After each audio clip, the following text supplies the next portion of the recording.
I'd like to call the Redevelopment Commission meeting for November 4th, 2025 to order at 7:07 p.m. Please rise for the pledge. I pledge allegiance to the flag of the United States of America and to the republic for which it stands, one nation under God, indivisible, with liberty and justice for all. Can I get a roll call, please? Robert Carnahan. Here. Nick Caputo. Here. Greg Parker. Here. Mary Jo Dixon. She online? She's online. She's on Zoom. Here. Thank you. Julie Rivera. Here. Chuck Becker's absent. Richard Teal. Here. Jen Sandberg's absent. I'm Margot Nagy. Tracy Haskell. Absent. Danielle Vazen. Absent. Ben Eldridge. Present. David Austin. Present. Cheryl Hayjack is absent. Yeah, Cheryl did ask if she needed to be here today since we really didn't have anything on the agenda, and I told her no, since you can do roll call. I can do roll call. Thank you. All right, we'll move on to consent agenda. Item number 1, approval of minutes for October 7th, 2025. And item 2, claims town fund of 404 in the amount of $1,502.22, and fund number 804 in the amount of $18,500. Any questions? I'll make a motion to approve, Mr. President. I'll second it. All right, we have a motion to approve by Mr. Recupero, seconded by Mr. Parker. Can I get a roll call, please? Robert Carnahan. Yes. Nick Caputo. Yes. Greg Parker. Yes. Mary Jo Dixon. Yes. Julie Rivera. Yes. Richard Teal. Yes. Motion carries 6-0. All right, being that we have no school board liaisons here, Bob, you did have something on MacArthur? Yes, MacArthur School, I sent you their newsletter, which they send to me, and they indicated they'd like to thank everyone who contributed to our penny war. Thank you for your generous donations. We raised $2,497.07, donated to the Northwest Indiana Cancer Kid Foundation. And then they had a PTO trunk or treat on Friday, October 24th from 5, what? Somebody say something? From 5 to 7, and it was well attended. And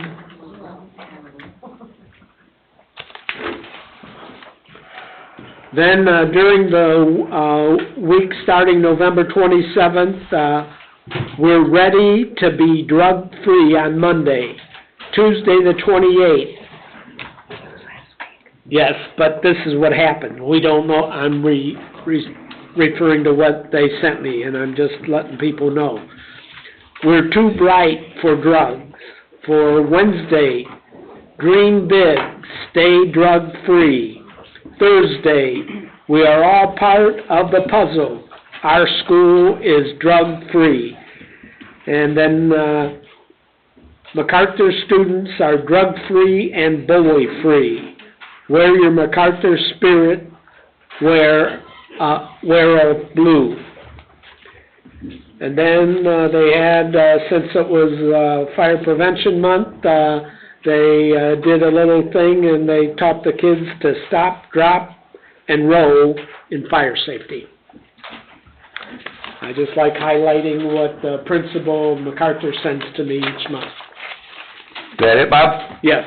Thank you. Any other council info? Okay. No, sir. I have not received any written communication. No. Have you seen anything? Okay. We will move on to public comment for Redevelopment Commission. Second call for public comment.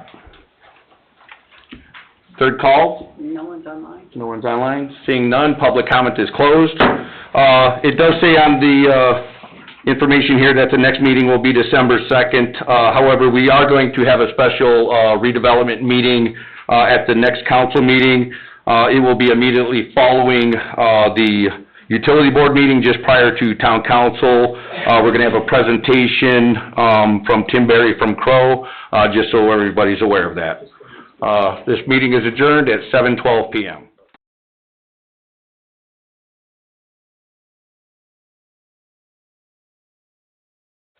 Good evening, ladies and gentlemen. Welcome to the Town of Cedar Lake Town Council meeting for November 4th, 2025. Would you all please rise for the Pledge of Allegiance and remain standing for an opening prayer?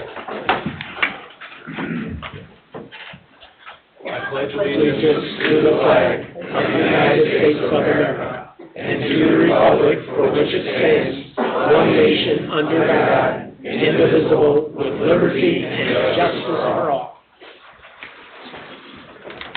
We have Chaplain, there he is. Good evening. Good evening. You wanna tell who you are for the record and your church? Sure. Very Reverend John P. Kowalczyk Jr., St. Michael the Archangel National Catholic Church. Need my address too? No. sir. Okay. Thank you very much. I just want you to get some publicity. Let us pray. Almighty and eternal God, we give you thanks for this nation to which we live, to this state, to this town. We ask you to send your Holy Spirit upon all in government, but especially this night upon the Town Council of Cedar Lake. May their discussions, deliberations, and actions always be to the best interest of this town and to your greater glory. Lord, this night we also give thanks. We give thanks for the men and women who serve our community in very many capacities. But this night we give thanks for Chief Wilkening, for his decades of service to our town, to the time he spent away from family and friends. We thank you, Lord, for him and his dedication. We thank you, Lord, for the men and women who continue to do what they are called to do by you, our Lord and our God. We ask all of this in the name of Jesus. Amen. Amen. Thank you. Thank you. You can be seated, please.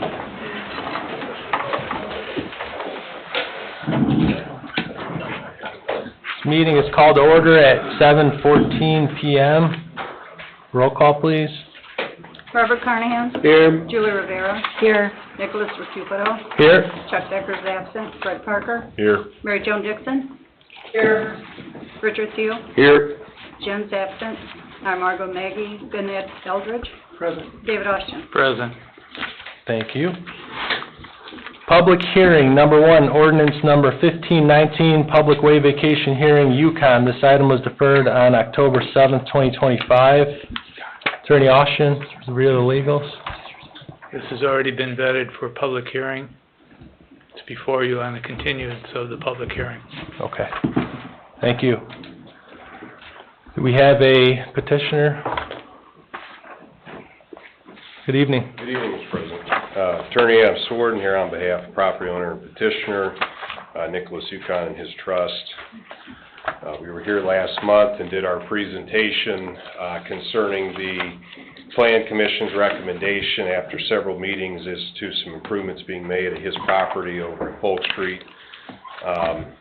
In addition to discussing the title search that had been performed, the issues over legal descriptions, and kind of gave a cursory review of a legal opinion that our office had issued concerning the nearly 110-year-old plat for Meyer Manor, which originally had every single street and access way in there dedicated to the, or not dedicated to the public, but private by way of restricted covenant. And then talking briefly about the fact that for over 72 years, precedent in this state, in our legal opinion, is such that because the town's been maintaining and improving those roads and areas, including the pathway over to the lake, that those are within the jurisdiction of this council to act on the petition to vacate. Just for context, the proposal that has received favorable recommendation from the Plan Commission is to vacate the 2.75-foot public access walkway that's in multiple surveys in the last 15 years as a public walkway that's adjacent to the existing 1.5-story house. And also the triangular portion of Polk Street that extends up to that public access, to vacate those in exchange for the improvements that my client has already in working with Tim Kubiak, drainage improvements through a portion of lots, I think it's lots, yeah, the west 10 feet of lot 16 that provides the 10-foot access into Potawatomi Park. My understanding is those drainage improvements are already in, and tree removal on his property for unsafe trees went for the tree board, and there's also been dedication of numerous trees and replacement of that to the tune of $23,000. So those things are done. The recommendation from Plan Commission was for approval of the vacation with the condition of those improvements being completed by my client. He's kind of a step ahead on this. So I don't have anything new to present other than just the fact that we have surveys from Zarco Scarrets for this property that date back approximately 8 years, all showing these areas that we're asking to be vacated as public right-of-way. We also have the specific exhibits that DVG prepared for the application, also showing those areas as dedicated right-of-way, all which reference back to the chain of title and the legal descriptions for these properties. These are all familiar names to this board, your committees and commissions. They do good work, that's why we use them. So unless there's any specific questions over the chain of title issues or the position of my client, I don't have anything else to present for action on this. Thank you. Thank you, sir. Go ahead and do a reading on this, Attorney Austin. By title. Okay, by title only, please, Mr. Parker. Town of Cedar Lake, Lake County, Indiana, ordinance number 1519, an ordinance vacating public way in the town of Cedar Lake, Lake County, Indiana, and all matters related thereto. Thank you, sir. We've had the reading. I will open up the floor to remonstrators. Anybody that would like to speak for or against this vacation request? Second call. Last call. Anybody online? No. Okay, thank you. Remonstrance is now closed. Attorney Austin, have we done all the vetting that we were expected to do over the past couple weeks? The answer is no. No? It was my understanding research was in process for retrieval of deeds and legal instruments that would be used to compare and or evaluate against the parcels that are identified and presented to you for vacation. That has not happened. Schedules, whatever, but this is being done by others, and so I'm still waiting for that information. Additionally, nothing else has changed. I agree with Counselor that there's nothing new here tonight from what we were talking about 4 weeks ago. And this really begs that to occur so that you have what you need fully to make a decision. Unless you're ready, of course. Any board discussion on this? Yeah, what are we waiting for, who are we waiting for it from? Waiting for deed documents, legal descriptions. That's what we're waiting on. Is that on the 2.7 foot that we're talking about? It is. That specifically in that triangle? It is. Mr. Sworden, would you mind coming up, please? Sure. So, through the various meetings through the months before the Plan Commission, Mr. Austin was there. We were actually tasked with going out and doing that title work. We did do that. That title work was attached to a September 18th legal position letter that was sent. I have yet to get a response on it. It attached that title work. I think Mr. President, I even gave you a copy of that at last month's meeting. I don't think Mr. Austin got that until near the end of September because of difference in email address, but we've never received a counter to that. In the simple position I'm going to take on this, and I'm going to read this into the record because this is important regardless of whatever research is still yet to be done. It's a 1953 case.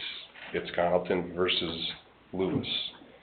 And in there, and this is still binding precedent in this state, it says acceptance by the public of a dedication may be manifested by some formal act of the public authorities, which would be you, or implied from the latter's improving or repairing the same, or from any other act with respect to the subject matter that clearly indicates an assumption of jurisdiction and dominion over the same. And they're talking about a public way.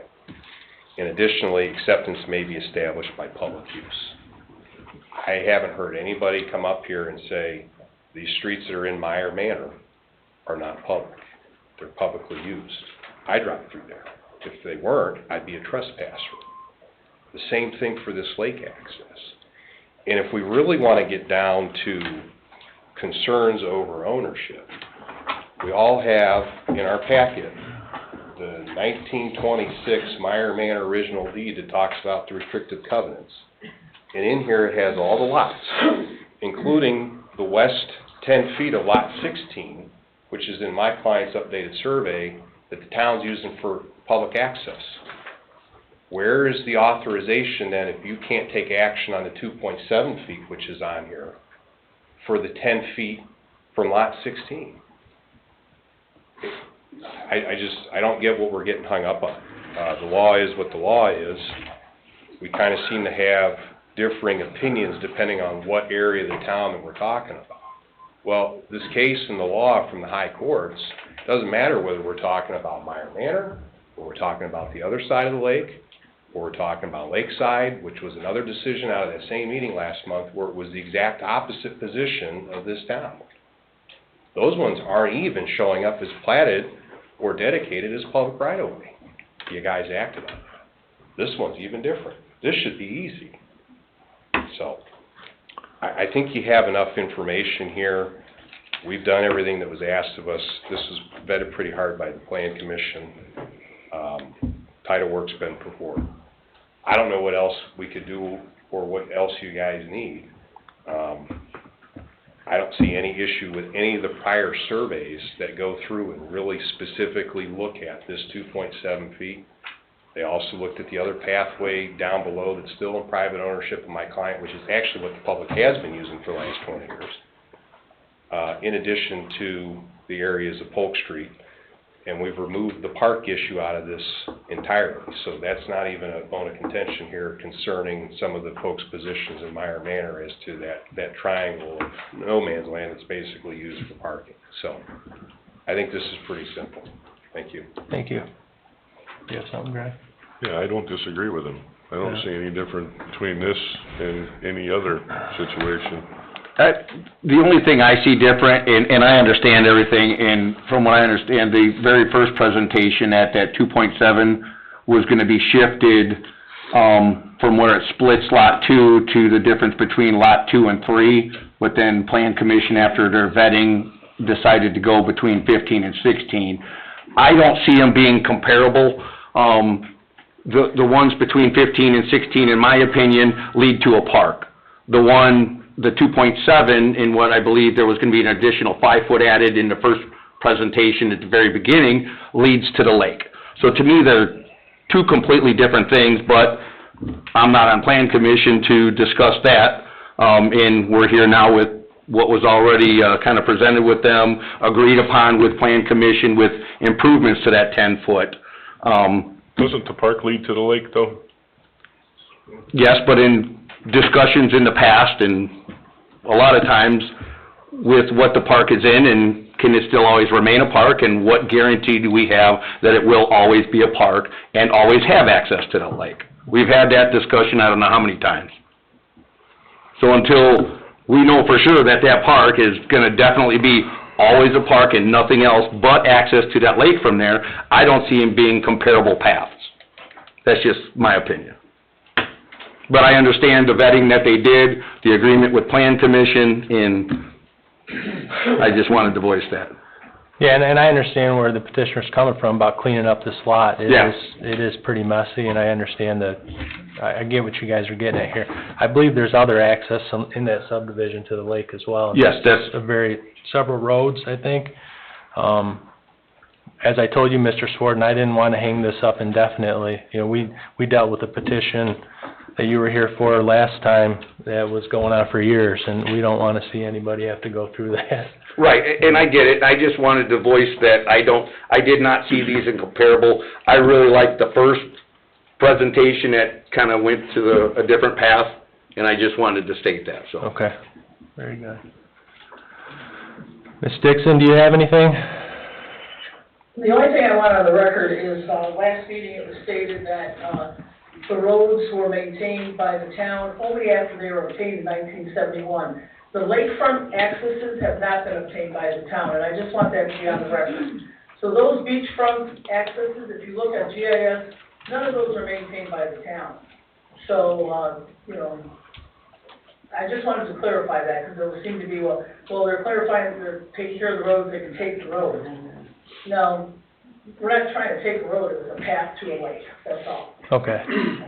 Thank you. But you're welcome. Mr. Carnahan, Ms. Rivera, do you have anything? Nothing at this time. Okay. So if we wanted to do a first reading, approval of first reading, this is something that can be, if the board wanted to, approve it on first reading and have it go on an agenda in 2 weeks, and, Yes. and have some more, if there's more homework that needs to be done, we can have. Well, I don't know, maybe there isn't. Okay, if there is. I'm waiting for that outside source.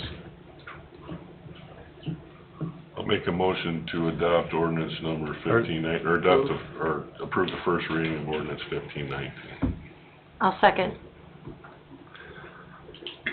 Okay, we have a motion by Mr. Parker, seconded by Mr. Rivera, to approve the first reading of ordinance number 1519. Any discussion? Roll call, please. Robert Carnahan? No. Julie Rivera? Yes. Mary Jo Dixon? No. Richard Keel? Yes. Greg Parker? Yes. Nick Cupido? Yes, motion carries 4-2, and we would expect this item to be on the agenda on November 18th? 18. Yeah. Thank you, Mr. Schwarden. Would you like me back here on November 18th? I would say please, yeah. Who knows what's gonna happen in the next couple weeks, yeah. I'll be here, but I just wanted to ask for that. All right, if you don't mind. Thank you, sir. Okay, we have, next on the agenda, we have presentation honoring the retirement of Todd Wilkening. Good evening, Mr. Wilkening. You have the town manager up here with a letter.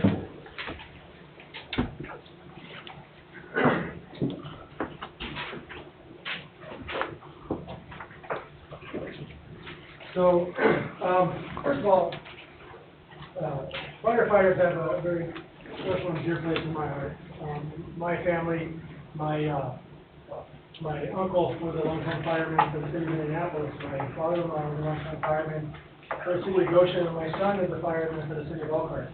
So I know the sacrifices that they made for the community.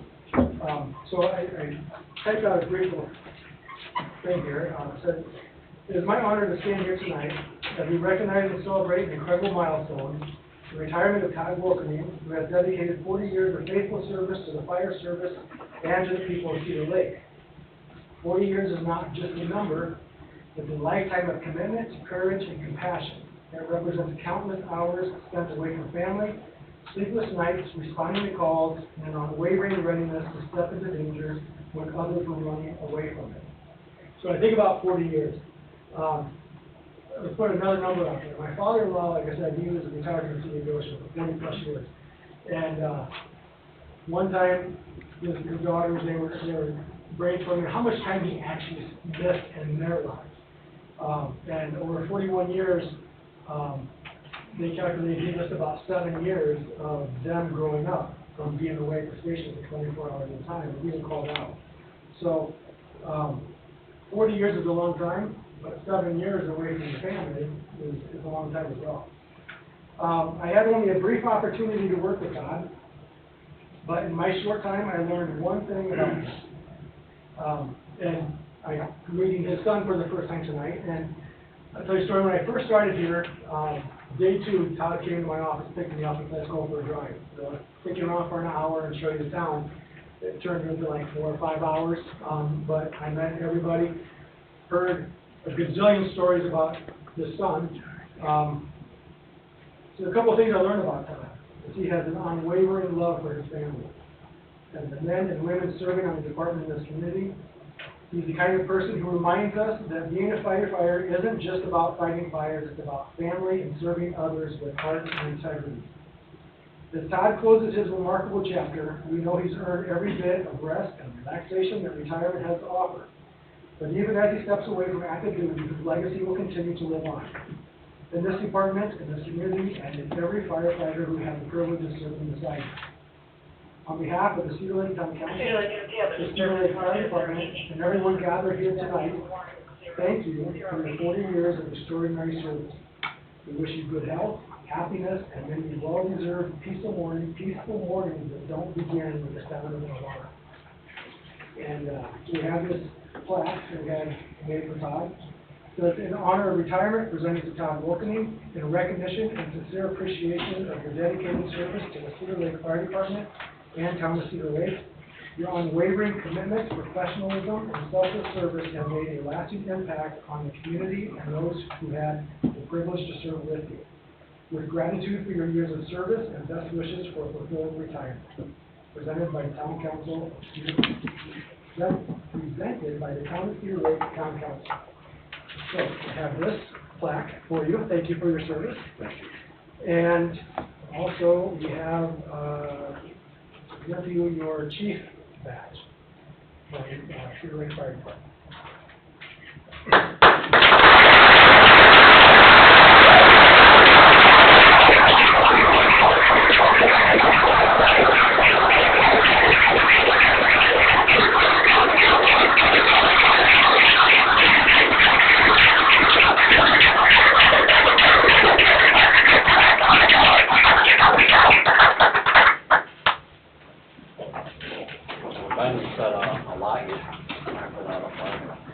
I'd also like to add that investment that's made in many people over the years.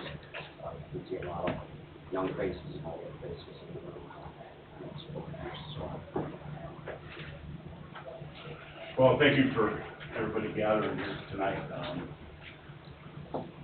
This is the hardest day, one of my hardest days of my life. Walk away after 40 years, I had a lot of time to reflect. So I have a speech I wrote, I modified it 100 times, just because I wanted to make sure I captured every right word and right phrase. And this is to the members of the Cedar Lake Fire Department, the citizens of Cedar Lake, and all that I've had the honor to serve alongside. Perfect timing for a fire call. After 40 years with this department, 21 years as chief official, I'm retired. I believe in facing every fire, literal, political, with the same thing I've always brought to this uniform: honesty, integrity, and commitment to doing what's right, even when it wasn't easy. When I first walked through the doors of the department 4 decades ago, I didn't do it for recognition. I did it because I wanted to serve my neighbors, protect lives, and lead by an example. That's what the badge has always meant to me. Over the years, I've had the privilege of working with some of the finest men and women I've ever known. Together, we face tragedy, triumph, danger, and joy. And through it all, we stood shoulder to shoulder. We are a family. And I'm proud beyond words of what we built together. It's my firefighters. Keep your heads up. Protect this community. Protect each other. And never, ever let anything weaken your purpose. The uniform you wear represents something far greater than any one person or a chief or any other person in the department. The department is bigger than one person. As I close this chapter, I do with immense pride, gratitude, and peace. Cedar Lake has been my life's work. And I'd like to thank every citizen that I've served in this community. It was my pleasure and my honor to do so. All the council personnel, persons that I've worked with over the years that supported me, town managers, police officers, police chiefs, public works guys. I have so many people to thank. My deputy chief, who is now the chief, I wish you the most luck, because you're gonna need some luck. It's just not all policy. You need a little luck in there. I'll always be available for any guidance you need. You are the right person for the job. I'm proud of the council for making that decision. I'm very happy that you did so. I'd like to thank the union members that are here, the part-time people that work for me, and especially my volunteers that stuck through the fire service through thick and thin. My friends and family, my son, and most of all, out of everybody here, my wife. Julie has put up with so much crap over the past 4 years for me. The time away from my family, the time away from her, I had a unique opportunity in the past 6 months to get to know her a little better. And we had a lot of fun. It's amazing. The past council that supported me and council people that supported me through thick and thin, I thank you all. I appreciate it. Nick, I just wanted to say one more thing to you. You do have to at least honor one of my legacies, and that is you can't let the attorney go a whole meeting without answering with them. I pass that on to you.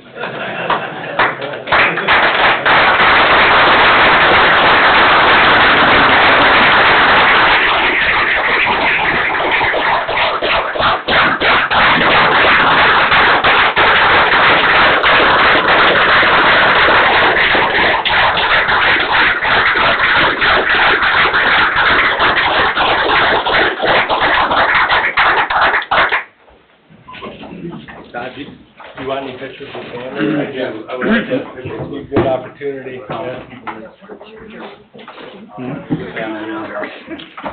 Firefighters, you guys come up to, council people that supported me throughout the years and current and past. I can get a picture with everybody.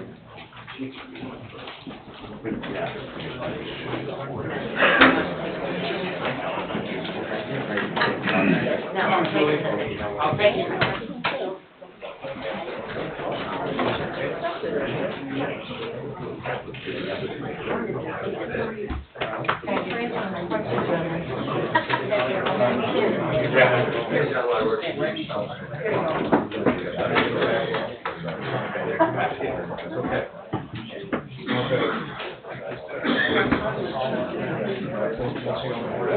Come on, Ralph, get in there. Ralphie boy. Nice for burn. Look at here. Ready? 1, 2, 3. Okay, good. Right, just get my wife and my son, and then, the firefighters there. This is good for us.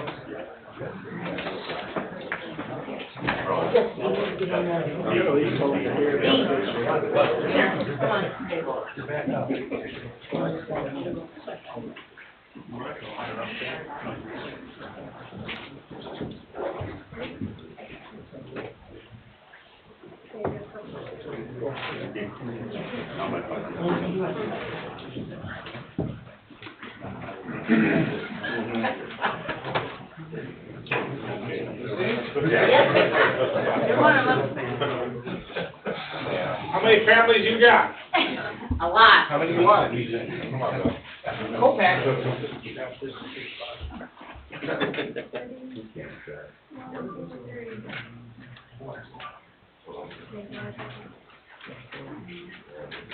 I know how many my wife's gonna take, so. Thank you.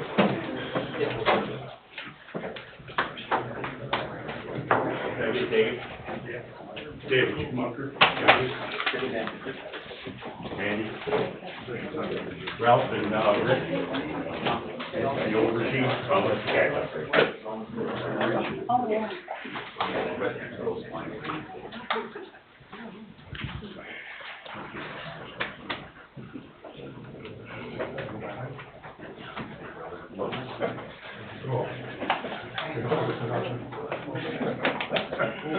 We look at it. Pretty good. Yeah, that's funny. Yep. All righty. Yeah, I can see that. Yeah. I'm good. All right. No, I'll get up there. I'm good. No, thank you. Thank you. Hey, how you learned that? You look good. 40 years later, now you learned that? Yeah, I didn't say. Did you have to buy a home in Wardrobe?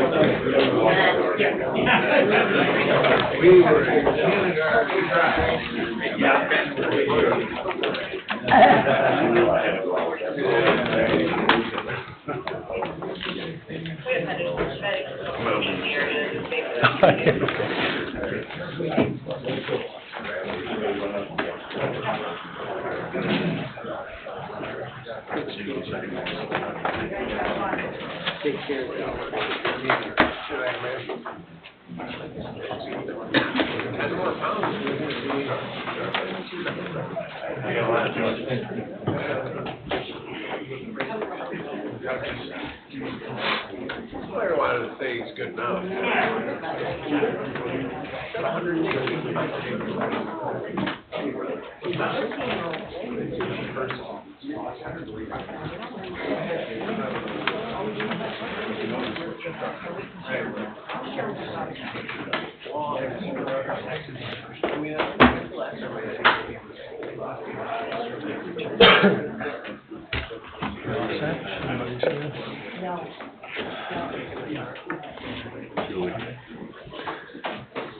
We will open the floor right now for public comment on agenda items only. Public comment on agenda items only. Ms. Kerr? Is it okay if I stay here if I talk? Sure. Okay. Sure. Carol Kerr, 9900 West 129th Place.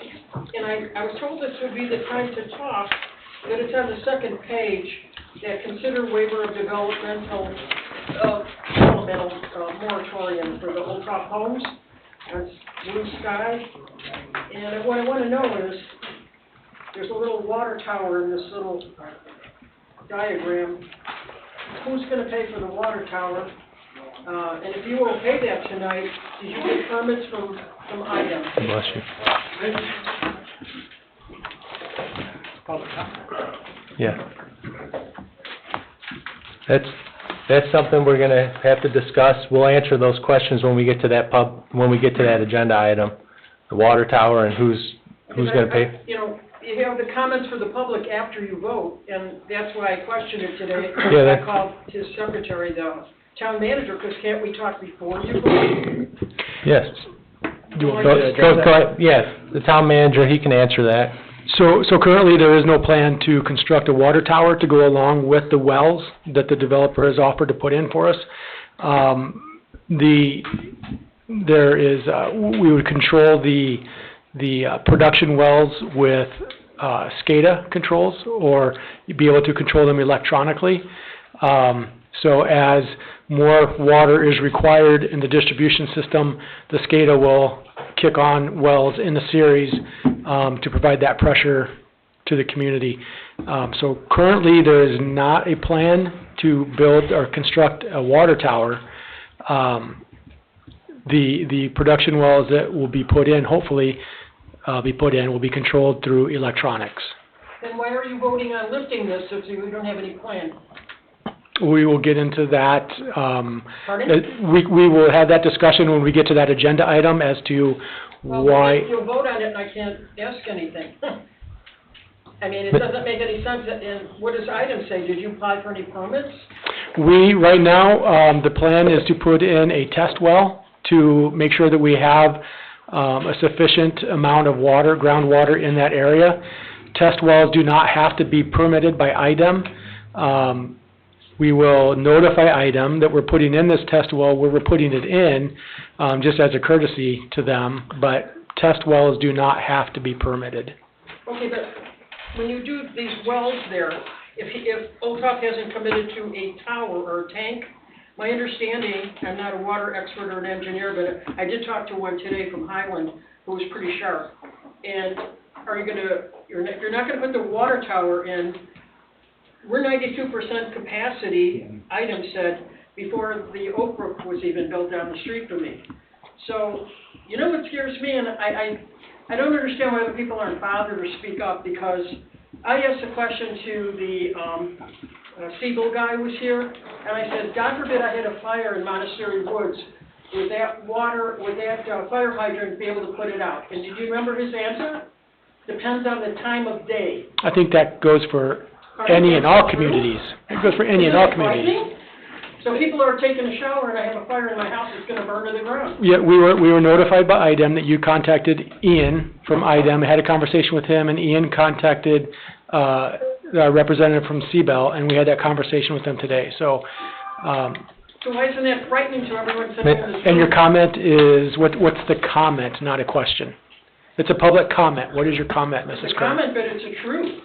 So your comment And it is, was on tape, and I can't imagine if my homeowner's insurance got a hold of that. okay. Ms. Kerr, I promise you, we're gonna have plenty of dialogue when it comes to that agenda item. I don't disagree with you, but we're gonna have plenty of dialogue, and we'll keep your questions in mind as we have that dialogue. Well, think I about that promise you. before you guys vote, though, wouldn't you? Yes, ma'am, absolutely. Anyone else for public comment on agenda items only? Last call? Anybody online, Margot? No, sir. No? Okay. Thank you. Public comment on agenda items is now closed. We'll move on to the consent agenda. Excuse me. 1, claims, all town funds, $119,957.98. Wastewater operating, $248,847.43. Water utility, $29,307.66. Stormwater, $9,991.96, and payroll, October 23rd, 2025, October 31st, 2025, $309,339.04. Do we have a motion to approve the consent agenda? So moved. We have a motion, do we have a second? I'll second. Motion made by Mr. Parker, seconded by Ms. Rivera to approve the consent agenda. Any discussion? Yes. Yes, sir. There was one claim on there, for Valley Fire Protection, emergency call on 8/28/2025 for public safety. I just don't it's not a big amount, it's $1,150. What was that for? That was for when we had the water leak in the station, the system was pressurized, it was over 200 pounds pressure, so I requested, inspection by AAA for Valley Fire Protection for both fire suppression systems for the police department and fire department. Oh, so that was for an inspection? Yes, Okay. they did find some issues that were addressed. Okay, I just didn't know what it was. Thank you. Thank you. Any other discussion? Yeah, I just have a real quick question for clarification. This is gonna be with Sue, kind of regarding last meeting when we approved, how much we were gonna pay on the true-up. Do you have those numbers on the top of your head right now, Sue? I don't. I know have- that we did. Bob does. Oh, okay. All right, the 24 annual calculation was $265,104. And we approved paying $170,652.53. Do you want any of these other numbers? No, that was it, Bob, because I had a couple of questions asked to me, prior to today about if we did approve and how much we approved and stuff of that. And so it is that $170,652 and I can't read my writing on the change. 53 cents. 53 cents, so that we did authorize clerk treasurer to pay that amount to Lowell. Yes. Okay, that's it. Thank you. If there's no further discussion, roll call, please. Robert Carnahan? Yes. Julie Rivera? Yes. Mary Jo Dixon? Yes. Richard Seal? Yes. Greg Parker? Yes. Nick Recupero? Yes, motion carries 6-0. Ordinances and resolutions, ordinance number 1520, creation and establishment of a tree board and tree program. This would be our adoptive reading. Mr. Parker, by title only, please.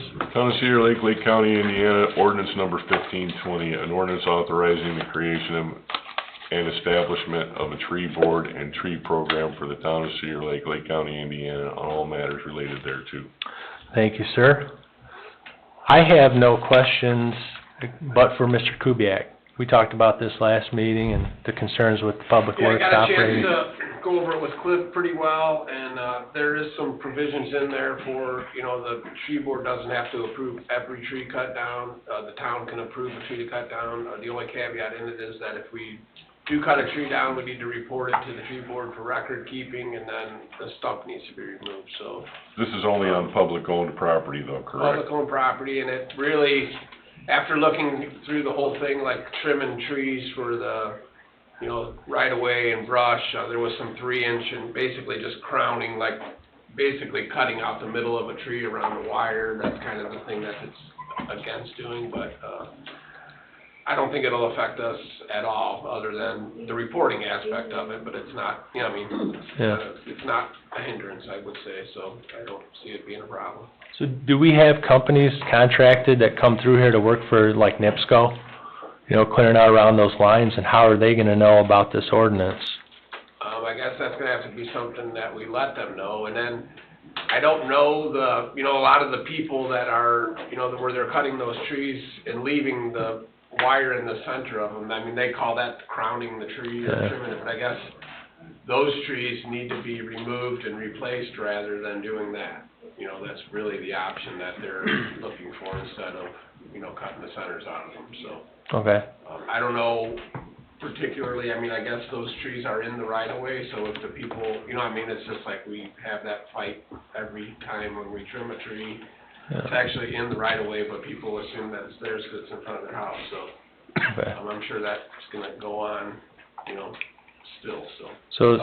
So can we have Ben communicate with, or somebody communicate with NIPSCO? Cause it's gonna impact their work? When we see the Navy or the people in town, we'll definitely make Okay. sure that we let them know that it's, you know, happening. We can let, I mean, I guess we could let that one people know, the representative from NIPSCO at least, and let them know, see what happens. Okay. Thank you, Tim. Thank you. That's, I only had the question for Tim. Does the council have any other questions or discussion? I'm good. No? Okay. Is there a motion to adopt ordinance number 1520? So moved. Is there a second? I'll second. We have a motion made by Mr. Teal, seconded by Ms. Rivera to adopt ordinance number 1520. Any discussion? Roll call, please. Robert Carnahan? Yes. Julie Rivera? Yes. Mary Jo Dixon? Yes. Richard Seal? Yes. Greg Parker? Yes. Nick Rakupo? Yes, motion carries 6-0. Number 2, ordinance number 1522, amendment to ordinance number 1401, fire and EMS rates and fees. Mr. Parker, by title only, please. Town of Cedar Lake, Lake County, Indiana, ordinance number 1522, an ordinance amending town ordinance number 1401 and all previous town ordinance establishing and setting fire and emergency medical services rates and fees for the town of Cedar Lake, Lake County, Indiana, repealing all ambulance and emergency medical service rate ordinances and town code sections or parts thereof in conflict herewith and all matters related hereto. Thank you, sir. Chief Mager? Good evening, Good Council. evening. Over the past few months, analysis was performed on our rate fee schedule. It's found that there hasn't been a rate increase in numerous years, and there's also discussion for charging for lift assist. So within this ordinance, what Tom Andrew Eldridge and Clerk Treasurer Sandberg and I come up with out of the 5 options you guys saw in the proposal, percentage-based rates would have been the best, and that come out to 95% of the average from local communities around us with like services. So those are the rates within the proposed amounts. The other addition is, again, the lift assist charge after 3 occurrences within 30 days. And then also fire records, being that was not in there before, we were charging for fire reports and it was not in ordinance, so that was added to that as well. Okay. The only question, kind of the commentary I've gotten on this is, well, it's long overdue, I know that. But the lift assist, it seems like there could be, maybe some abuse of that service. And I know part of this was to try to recoup some money, but also to curtail some of that perceived abuse. That 3 lift assists per month, is that pretty standard? Do you guys think that's gonna work? It's standard with, not every single department does it. It is kind of standard, you get allotment of so many. Again, that's what I proposed as well, was a 3 occurrences within the 30 days. Okay. And we have individuals, we're not mentioning any names, that use, an excess number of them in a month. That is correct.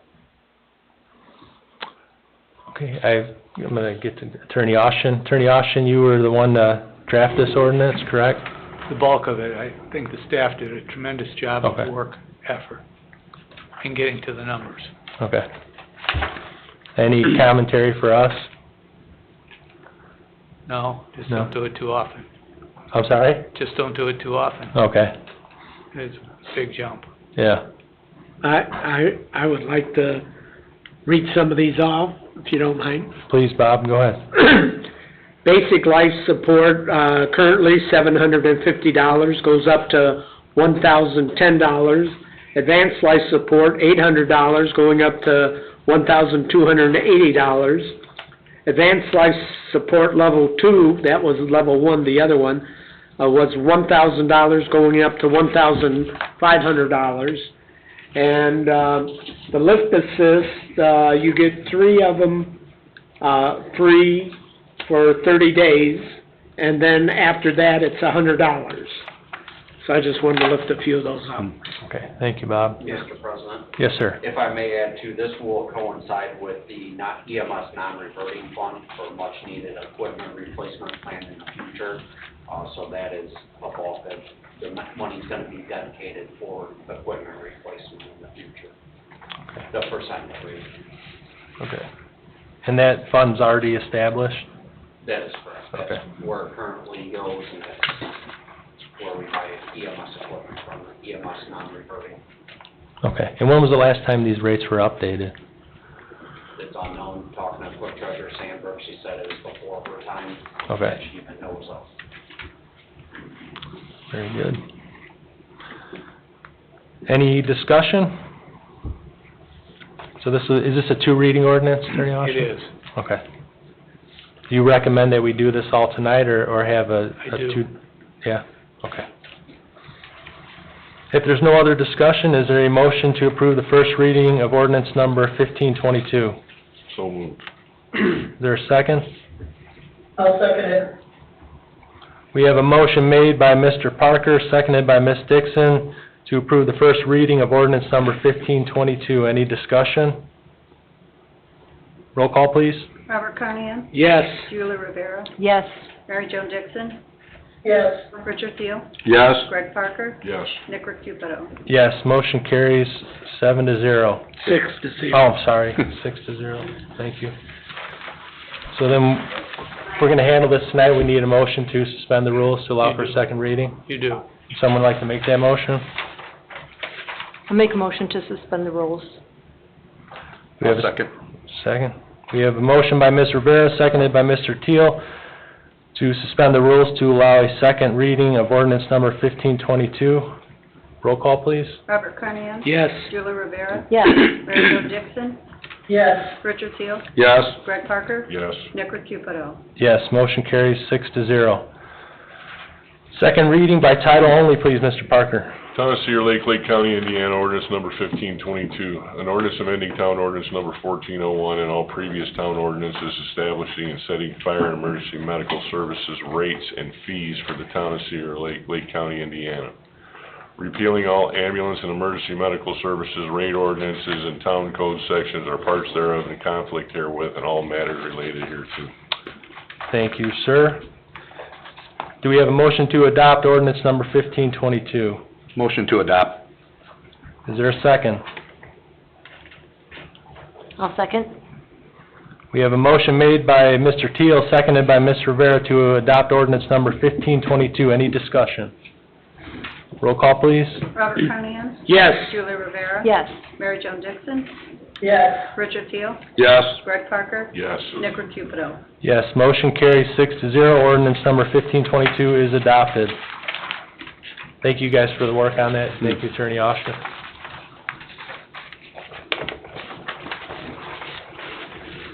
Number 3, ordinance number 1523, a mandatory ordinance to Cedar Lake Town Board of Safety, Code Section 34.182. Mr. Parker, by Town of title Cedar only. Lake, Lake County, Indiana, ordinance number 1523, an ordinance amending the Town Board of Safety power and authority in Cedar Lake Town Code 34.182, repealing all town ordinances and town code sections and provisions or parts thereof in conflict herewith and all matters related thereto. Thank you, sir. Attorney Austin, could you please give us an overview of this?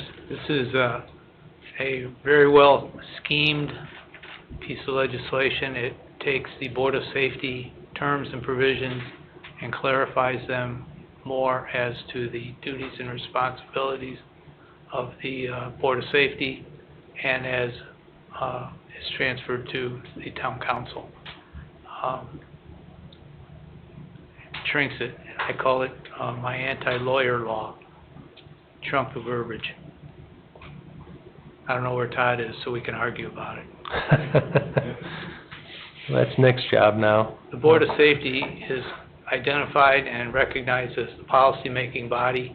They will adopt and monitor and oversee the policies of the town's police and fire departments, and that's been clarified by this proposal to you for consideration. Did I miss anything, Ben? I've had several discussions with both the police and fire department, and we went out and researched the state statute and other municipalities and their safety board ordinances. And what this does, which we've been talking about this since September, and I provided all the documentation to you, the council, on the state statute. What this does is bring our Board of Safety ordinance in line with what the state statute allows for a Board of Safety. And is it appropriate to read basically this paragraph that to the public so they know what we're doing? Mm-hmm. That what we're amending, like Attorney Austin said, is the powers and authority of the Board of Safety. And it says the Cedar Lake Town Code 34.182 entitled Powers Authority of the Town Board of Safety Powers and Authority Town Code section be amended and read and provide hereafter as follows, namely 34.182 Powers and Authority. The Board of Safety shall have and possess all of the rights, power, and authority to the extent and in the manner provided a Board of Metropolitan Police Commissioners by Indiana Code 36-8-9-1 and Indiana Code 36-8-3-4, and as provided by any other state law or legal regulation or requirement, as the provisions are now in force and effect, or as such provisions may be hereafter amended, except that civilian radio operators and other non-sworn members of the police and fire departments shall be appointed by the chief of the respective public safety department. The Board of Safety shall adopt rules and regulations concerning policies and procedures governing the hiring, firing, promotion, and demotion of members and employees of the police and fire departments. The appointment of employees shall be subject to the approval by the town council.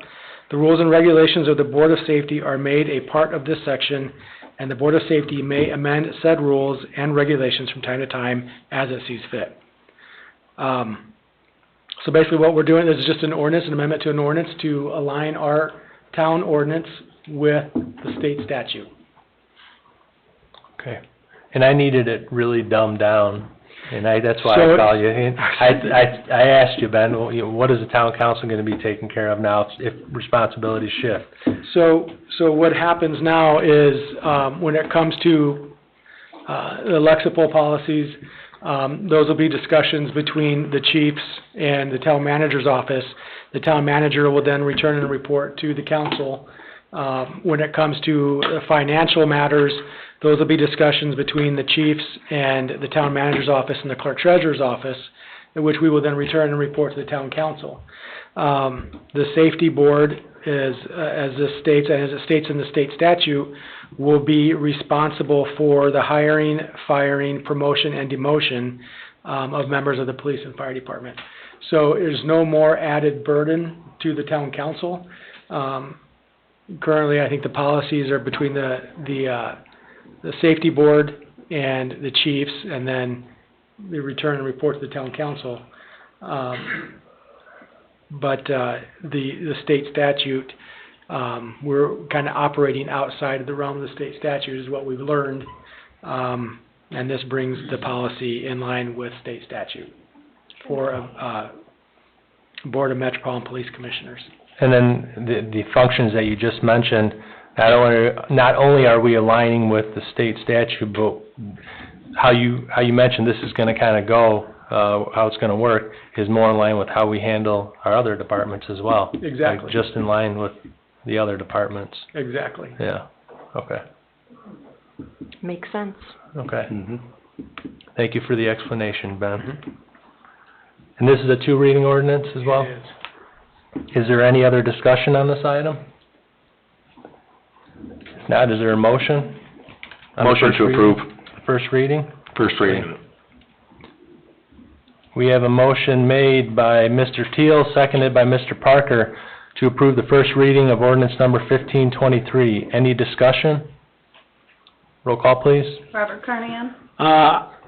This wasn't in the package tonight, and I haven't had an opportunity to read it in its entirety, so at this point, I will vote no. I just want to clarify, Bob, it is on the iPads. Yeah, and it was in our email, I believe. I didn't see it in this package. There was an email last week. Mhm. Well, it's not in the package, so the people didn't get to see it. It should be online, shouldn't it? Did But you get the rega- email? It's not in my package. No, I believe it is online. Okay. Well, I understand your stance, Bob. If you weren't able to read it, I respect that. So your vote, No. did you vote? Okay. Julie Rivera? Yes. Mary Jo Dixon? Yes. Richard Teal? Yes. Greg Parker? Yes. Nick Cupido? Yes, motion carries 5-1, and this will be on the November 18th Town Council agenda for adoption consideration. All right, thank you. New business, number 1, year 2025, year 2026 Moto on Ice agreement. We have, this is a yearly thing we do, and renewing, and we've got some guys from Come the, up. yeah, you guys want, one of you guys, or a couple of you want to come up from Moto on Ice, please? Good evening. Pretty good, how are you? Tim Jenkins, 6321 West 117th Avenue. Okay. I'm the current president of Moto on Ice. Wait until after. Chris Brown of 123 South Fremont, Lowell, Indiana. I am vice president. Good evening, gentlemen.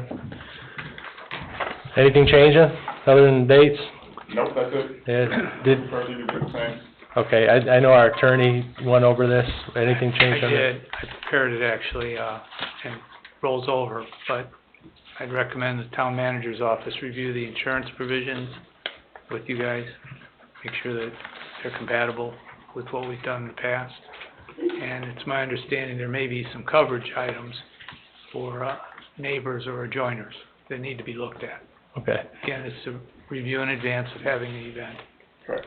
with Yeah, insurance. the stuff with the neighbors would be the illegal use of bubblers during the winter. So, just so you gentlemen know, we got a handful of emails, I think everybody got them, right? Yes. From adjacent, I think it was Hickory subdivision, maybe Lakeside subdivision, and then also the yacht club. And what they had asked, based off of the use of their property by foot traffic, I think, and some kind of off-road vehicles too, to get to this event, they asked to be additional insured on the policy. So I wanted to bring that up to you guys. I ran that by Attorney Austin once we got the emails today, and I figured we'd just have this dialogue tonight. Yeah, that's just how we could really cover the additional property, because we're paying for the use of the grounds. So anyone that I'm gonna say is our spectators, come through the gate, they pay to be here, they sign the waivers. Anyone else is, I don't even know how you could police it, to be honest with you. Okay. they just enter from wherever. Yeah. We can't control that. Right.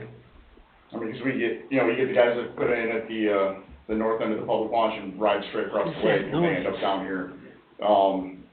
We do not let our people use the yacht club next door. We chase everybody we can off the pier. Years past, we have had the yacht club members on the pier, obviously.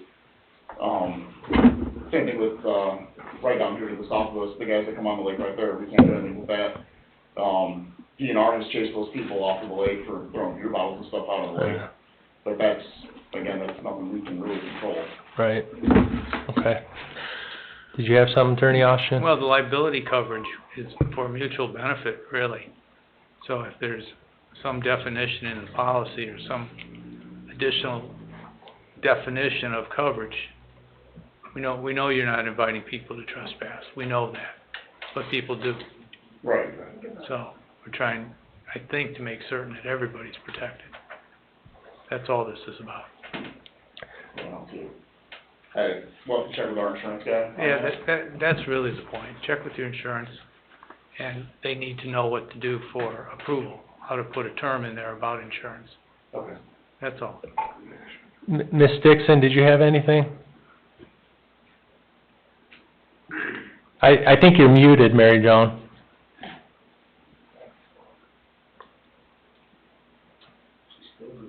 There you go. My question was, just what they said, how can you insure properties that are, we're not in charge of those other properties. So I don't know how we can make them insure those other properties. Yeah. That's the discussion with the I just insurer. didn't, that's a discussion I'll have to have, I just didn't understand. That's what it is. Okay. Are you any other, commentary from the council? I'm gonna make a motion to approve contingent on insurance policy review by the town manager. Is that right? It works. Okay. Contingent insurance policy review. Okay. We have a motion, do we have a second? I'll second. I do have a question though, Mr. President. Yep, we got a motion, a second, time for discussion, sir. All right. So then this will be on communication with the individuals and then with Ben as far as what extra requirement could be or whatever, and then what notice will you just give us thumbs up, Ben, or thumbs down, or they have to come back for re-vote on something, or how does that look? I can send you guys an email letting you know that the insurance is in line with where it's supposed to be. Just so we know, I guess, on what's happening, and instead of saying one day that they're out on the ice and say, well, okay, well, how did it happen? Just so we're, clear on, was there extra cost to them? Was there extra requirement? Was there not? Just so we know. For clarity, Yes. I made my motion based on insurance policy review, Yeah. whatever that means. Yep. I tend to agree with them. I don't know how they can insure I against trespassing completely agree, and get yeah. coverage on it, because just because they've got motorized vehicles on the lake, these other motorized vehicles have nothing to do with them. Yeah, absolutely, I agree with that. I was just thinking as far as for public sake also, knowing that, they start seeing signs out, flyers out, that they know, is there some kind of announcement we can do again at another council meeting, whether it be during manager report or something. I would rather see it that way whenever this does get figured out, just so. I mean, if they do damage to someone else's property. Completely understand that. My Yeah. feeling would be they're already insured. Yeah, I agree with you and Mary Jo on that I don't see how they can be, responsible for that, but. I just had to bring it up because we got emails. That's Yes, all, guys, absolutely. So I would just like to see some type of, on a manager report on when this does happen, that they're good to go, we should expect them then, or what the outcome was of it, if there was a little bit or not, or whatever it looks like. We should probably see the policy every year before we approve the agreement anyway, just to make sure everything's up to snuff. Yes. Ben, I sent, I'm terrible names, Monica? Yes. She has what we used for last year. Yes. Our insurance is always, we pay $825, $425, obviously, we have to pay for rates. So if you want to send them that policy, Yep. it's gonna be the same policy, dates is gonna change, that's about it. I will say Monica has reviewed that, and she's taken your contract and everything from last year and just changed the dates in it. And it's in the packet here. But everything else will stay the same. So you'll report back to us, Yes. Ben, if this gets in? And I will send you an email as well as, under town manager report at the next council meeting. Thank you. Thank you, sir. Any other discussion, anything you gentlemen need to add before we vote? Not that I think of. Okay, all right. Roll call, please. Robert Carnahan? Yes. Julie Rivera? Yes. Mary Joan Dixon? Richard Teel? Yes. Greg Parker? Yes. Nick Recupero? Yes, motion carries 6-0. We'll pray for ice. Yeah. Yeah. Thanks, guys. Thanks. Only on Sundays. Yeah. Oh, we guys all winners. You do. We just gotta figure out how to buy some Thank you, Margot. Number 2, consider waiver of developmental moratorium, Olthoff Homes / Blue Sky Development, 14517 Parish Avenue in Cedar Lake, parcel number 45-15-33-200-004.000-014. This would be the southwest corner of Parish Avenue and 141st Avenue. Good I evening. do not like the title.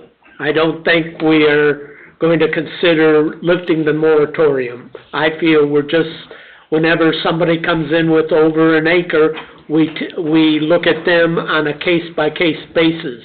I do not want to consider lifting the moratorium. It's just for Olthoff Homes at this point. Yeah, but It doesn't say a blanket lifting But it moratorium. says, consider waiving of development moratorium. For them specifically, not as a whole. Yeah, but I think it should just be looking at a case-by-case basis like we've done with 1 acre or greater parcels. And that's exactly what this is.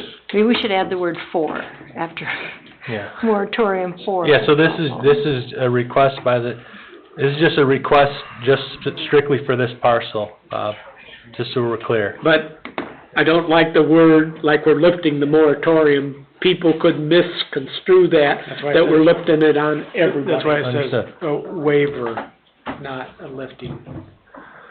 Okay. Good evening, gentlemen. Waiver. Hi. Hi. I'm Todd Altoff with Altoff Homes. Thank you for hearing us tonight.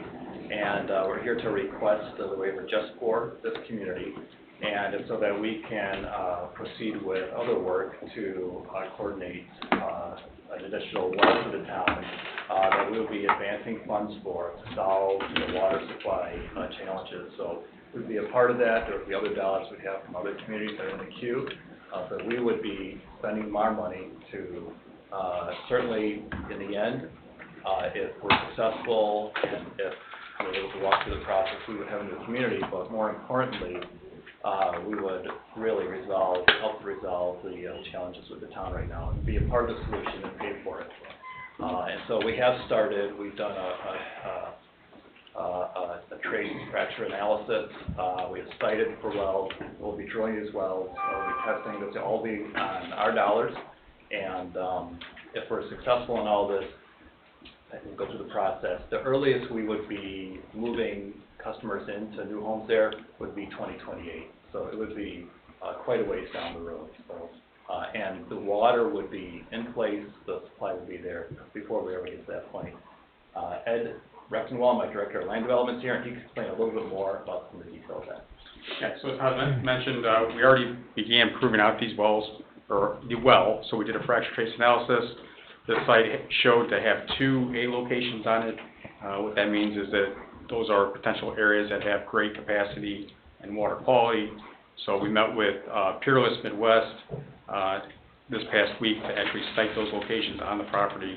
They'll be coming in with he, hopefully the week of the 10th to actually put the well in and install it, and then obviously they'll start pumping and measuring for capacity, gallons per minute, how much it can produce, and then also for water quality. So, you know, they'll be testing for things like arsenic levels and what's required in the IDEM water quality manual. So within the next, I would say 60 to 90 days, we should have a really good idea of how these wells may produce for the town.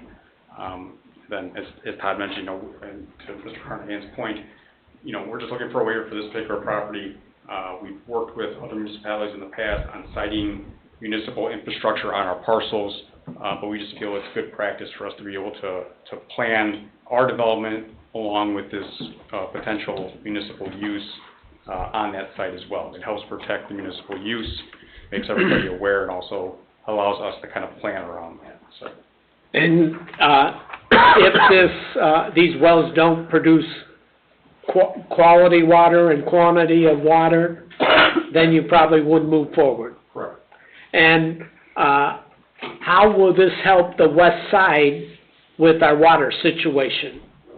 Do you have an opinion on that? I mean, it'll increase the firm capacity that's necessary. So, as Mr. Eldridge mentioned earlier, more capacity in the system. When water demand is higher, these wells will kick on through the SCADA systems and help regulate your towers that are in place better, along with also flow in the system better. So, hopefully it'll help prevent any low water or low water level alerts in the tower.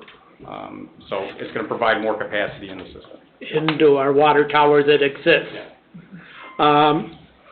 I received a comment that Lowell will not issue any connections to the plant.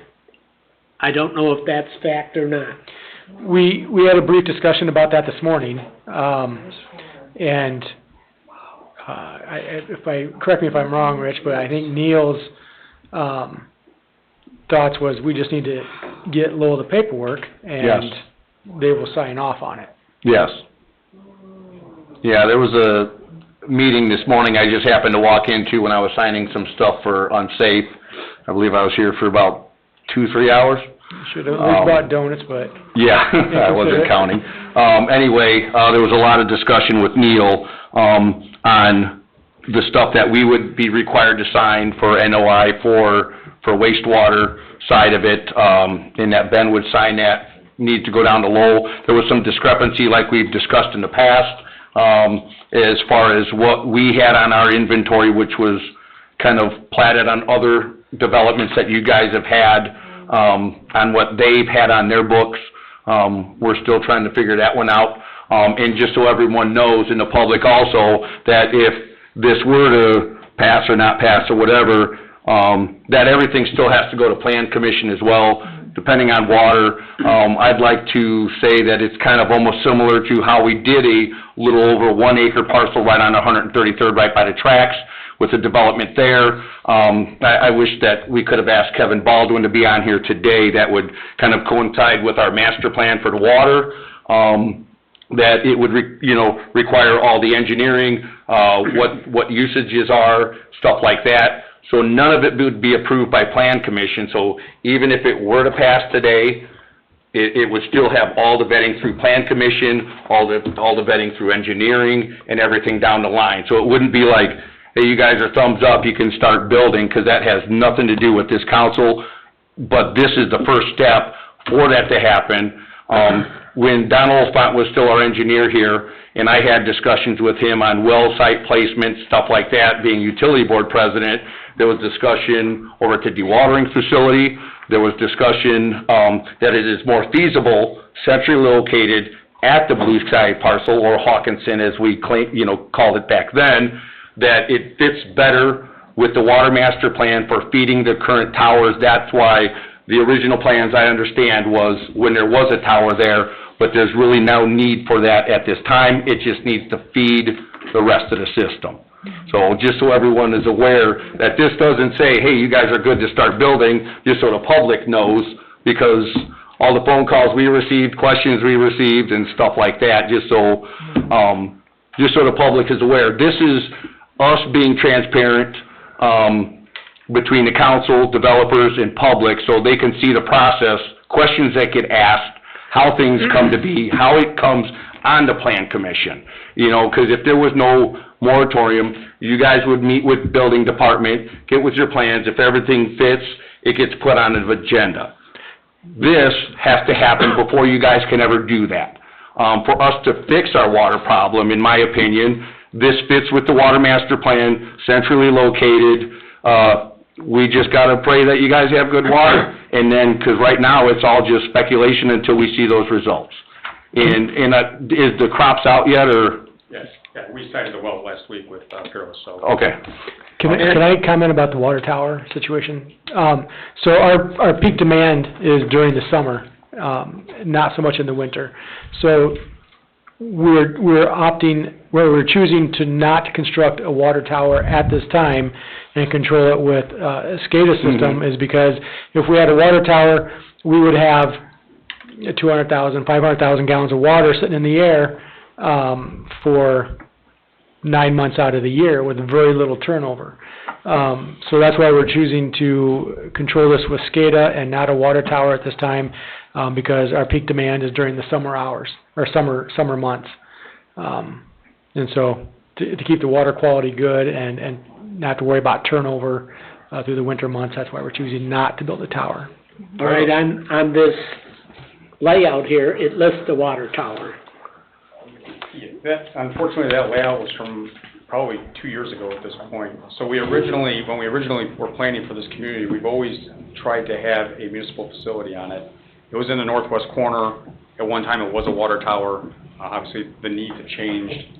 And so that plan is really not going to coincide with what a new plan would look like. And there's no guarantee that you get paravillas and cottages and stuff. No, that all has to be approved by the plan commission, just like Rich said.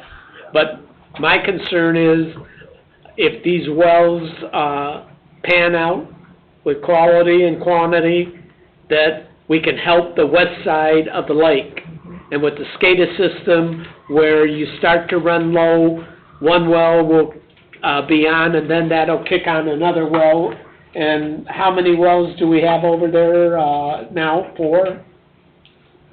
4 wells. So this, we have 4 wells on the west side. This would be well number 5. And then this will give us 2 more. Or 1. Well, it'll be 1 well. Okay, I thought you were going for 2. Just I don't one. want to diminish the dialogue and the amount of work that's been done here so far. I know we had good dialogue in that first meeting, and I apologize for missing that second one. Got a lot going on at the moment. But,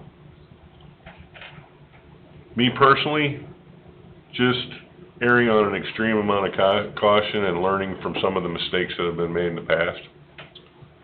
I would like to see the test well put in, see what it produces, what the recovery rate is, what the water quality is like.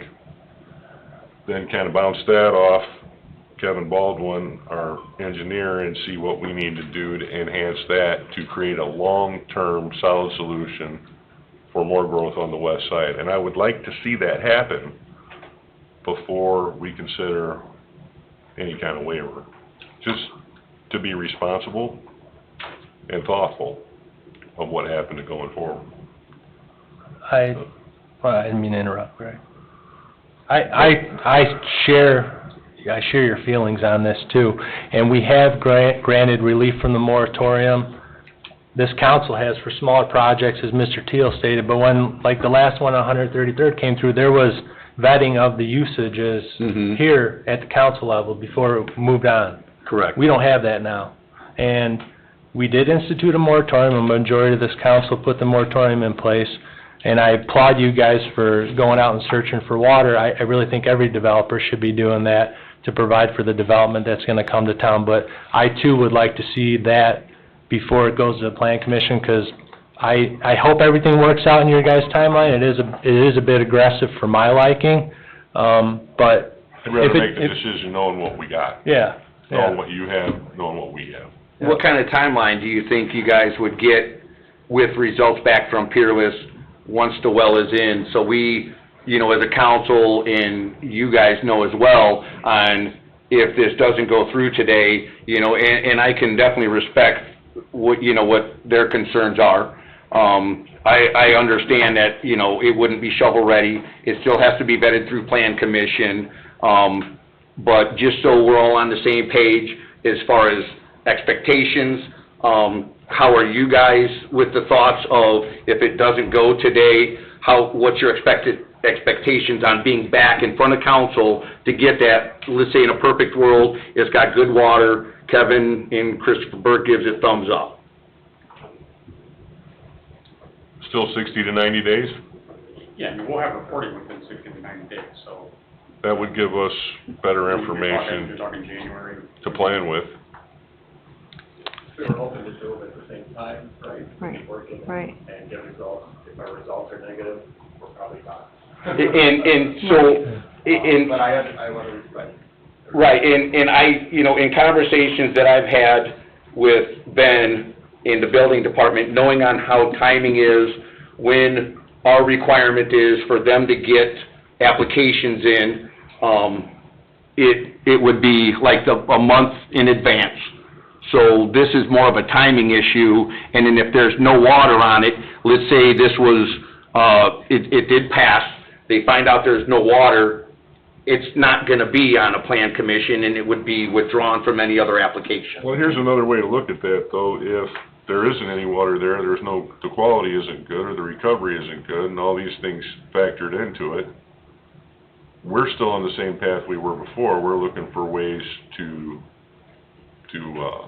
build the water system on the west side. Mm-hmm. Doesn't mean that that's not viable, it just means the water isn't coming from there.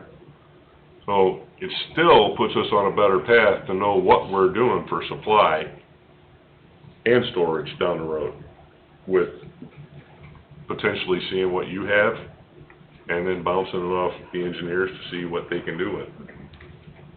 Here's my 2 cents. This moratorium's been going on for 20 months, and I feel like we wring our hands and say, you know, what are we gonna do about the water situation? And we've had meetings with builders, with Diamond Peak, with Schilling, with you guys, with Henn, and there's so much these builders are willing to bring to the table. I don't see the harm in approving lifting this moratorium. And again, it's not only benefiting Blue Skies, it's benefiting the west side. And you guys are doing things for us that you haven't done for other towns, correct?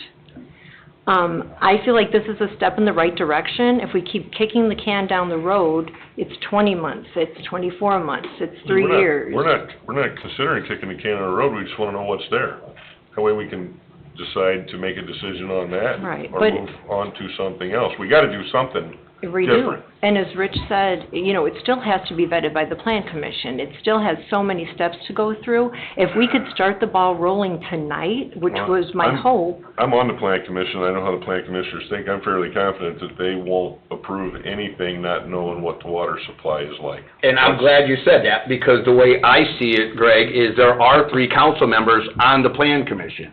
It would be you, Bob, and Chuck Becker. And so I would think that would be great, having you 3 of you on there to communicate with the rest of the members on what this council's decision is moving forward. So this is the line in the sand. Nothing is gonna get passed through plan commission until all the criteria is met. I mean, this is what people have been screaming for, growth paying for growth. And when we have people coming to the table, they're only gonna do it so many times. That's just my thought. You know, you guys have been very patient. Julie, I respectfully disagree with you. I think people have been screaming for us to be more responsible with the way we plan and develop things. And this is being responsible, because we're not just letting, Being responsible would know what we got before we make a decision. which I believe this is a step in the right direction. And again, there's still things that they have to do, and hurdles they have to face, but at least if we could get this part over. And it shows faith on both sides. And what if we do it with the contingency of the items that you've mentioned? It won't matter in my eyes, Bob, because of the fact that there's no need for a contingency if there's no good water. There's no good water, they're not gonna even be on a plan commission meeting, because they won't meet the criteria to make it to an agenda. Even for I'm drawing a blank on the plan, not the, the concept plan. They wouldn't even be there for a concept plan if there's no water. If they don't have the quality and the quantity. Exactly, and so to me, I would think it's irrelevant to have a contingency on them having good water, because if there's no good water, it's never gonna see an agenda for plan commission. Right. So That's my thought. Is that right, thinking that way, Dave? Because if they don't meet criteria, they wouldn't be on an agenda? They would not be on an agenda. I just don't understand why we can't just wait to see the results of the water. And now the new revelations that came up with the NOIs with sewer, I think we ought to get some answers. I feel like we're doing a 180 here from what this council was put in place in February of 2024, And, I think we can find the water, developers can come hopefully with some good water, good quantity of water, and everybody looks good because you did the responsible thing. I just don't think that this is, like I said, I respect you guys. You guys are coming up and trying to help out the situation. You just have a more aggressive timeline than what I'm comfortable with. I'd like to see the results of the water and like to get those details from Lowell as well. And actually, the first meeting that we had, I thought that was the kind of the determination of it. The second meeting, unfortunately, I missed, but I thought we were gonna explore and see what we had there for water, and then work on commitments after that. Have you've already paid money into this, right, for the test wells? Yeah. Okay. We've had contracts on this. Right. Could do them, you're suggesting sequentially, and what we're thinking is we could still do. If you're thinking 60 to 90 days, I can look at this two ways. We can. It'd be 120 days, 120 to 180 days before we get to a plan commission at that point. Because we can't even apply without this development waiver. Well. And we'd like to start talking concepts, how does these pieces all fit together? If we know what the quality of the water is, and the production and the recovery rate, we can make a better decision on lifting the moratorium or waiving the moratorium on your development. And in my view, whatever you're producing over there, I mean, I would argue at the Plan Commission that you get dibs on whatever that production is, the first amount of capacity that we get out of it, depending on what happens with the engineering department. But, again, I would rather base a decision even on waiving the moratorium slightly on what we know factually. And I'm just being responsible here. I have to, I have to answer to the people that get affected by this. Well, I think we also need to have some consistency too, because when we have waived these moratoriums for smaller parcels, we have done we got into engineering at this council level, and we literally have nothing right now. And I think we need to have some consistency as we go down this path of considering waiving the moratorium on a periodic basis, and we have really nothing to go off of. So knowing on how timing works with getting, petitioners on a council, petitioners on a plan commission, is there anything that can be done that, I would say a sign of good faith, and I'm gonna go hypothetically again, that they have good water. If they are starting to get their test results, and they're getting down to a timing issue on when they have to be on an agenda for plan commission, but it coincides kind of where cart before the horse thing, they have to come with council first. Is there any way that they can be put on a plan commission agenda, barring they have good water? And quality and quantity. And quality and quantity, because all of those numbers are gonna be told by Peerless, Christopher Burke looking at them, Kevin and stuff like that. Prior to them being on, let's say they fill out their application for plan commission, for a concept plan, at the same time that they fill out an application to be on council for a waiver, just so we know, plan commission's gonna be a month after that meeting that we have for council to waive it. I think that would fit, don't you? You've been around here a long time. Dave? Well, I'm awake and I'm listening. Does that make sense, Dave, what I was explaining, or? What I don't understand is why we can't let them bring in a concept. It's crayon drawing anyway, all due respect.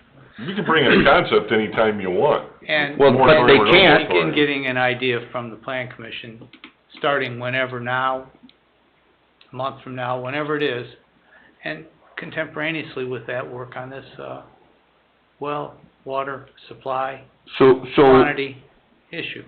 I'm sorry to interrupt, Dave, but, so you're saying that they can have a concept plan even though we have a moratorium? They could show up at a study session with the public comment portion and bring in their concept plan and have a discussion with our plan commission. We've gotten a few of them already.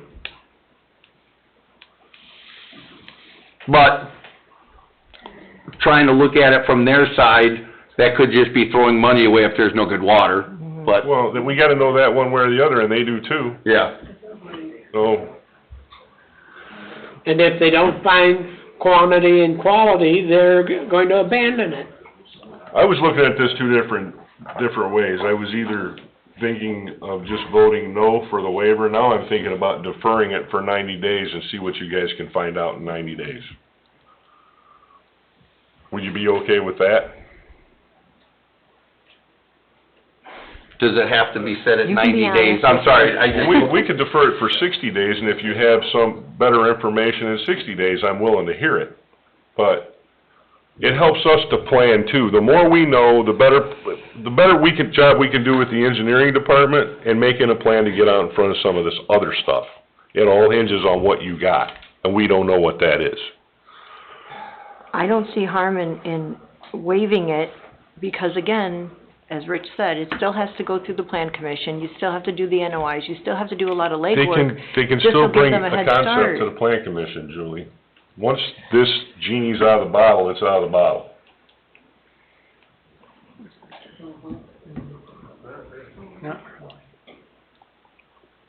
So I wouldn't approve a concept plan on the plan commission just on looking at a concept plan. This is a different situation. All you can get is an opinion on a concept plan for the most part.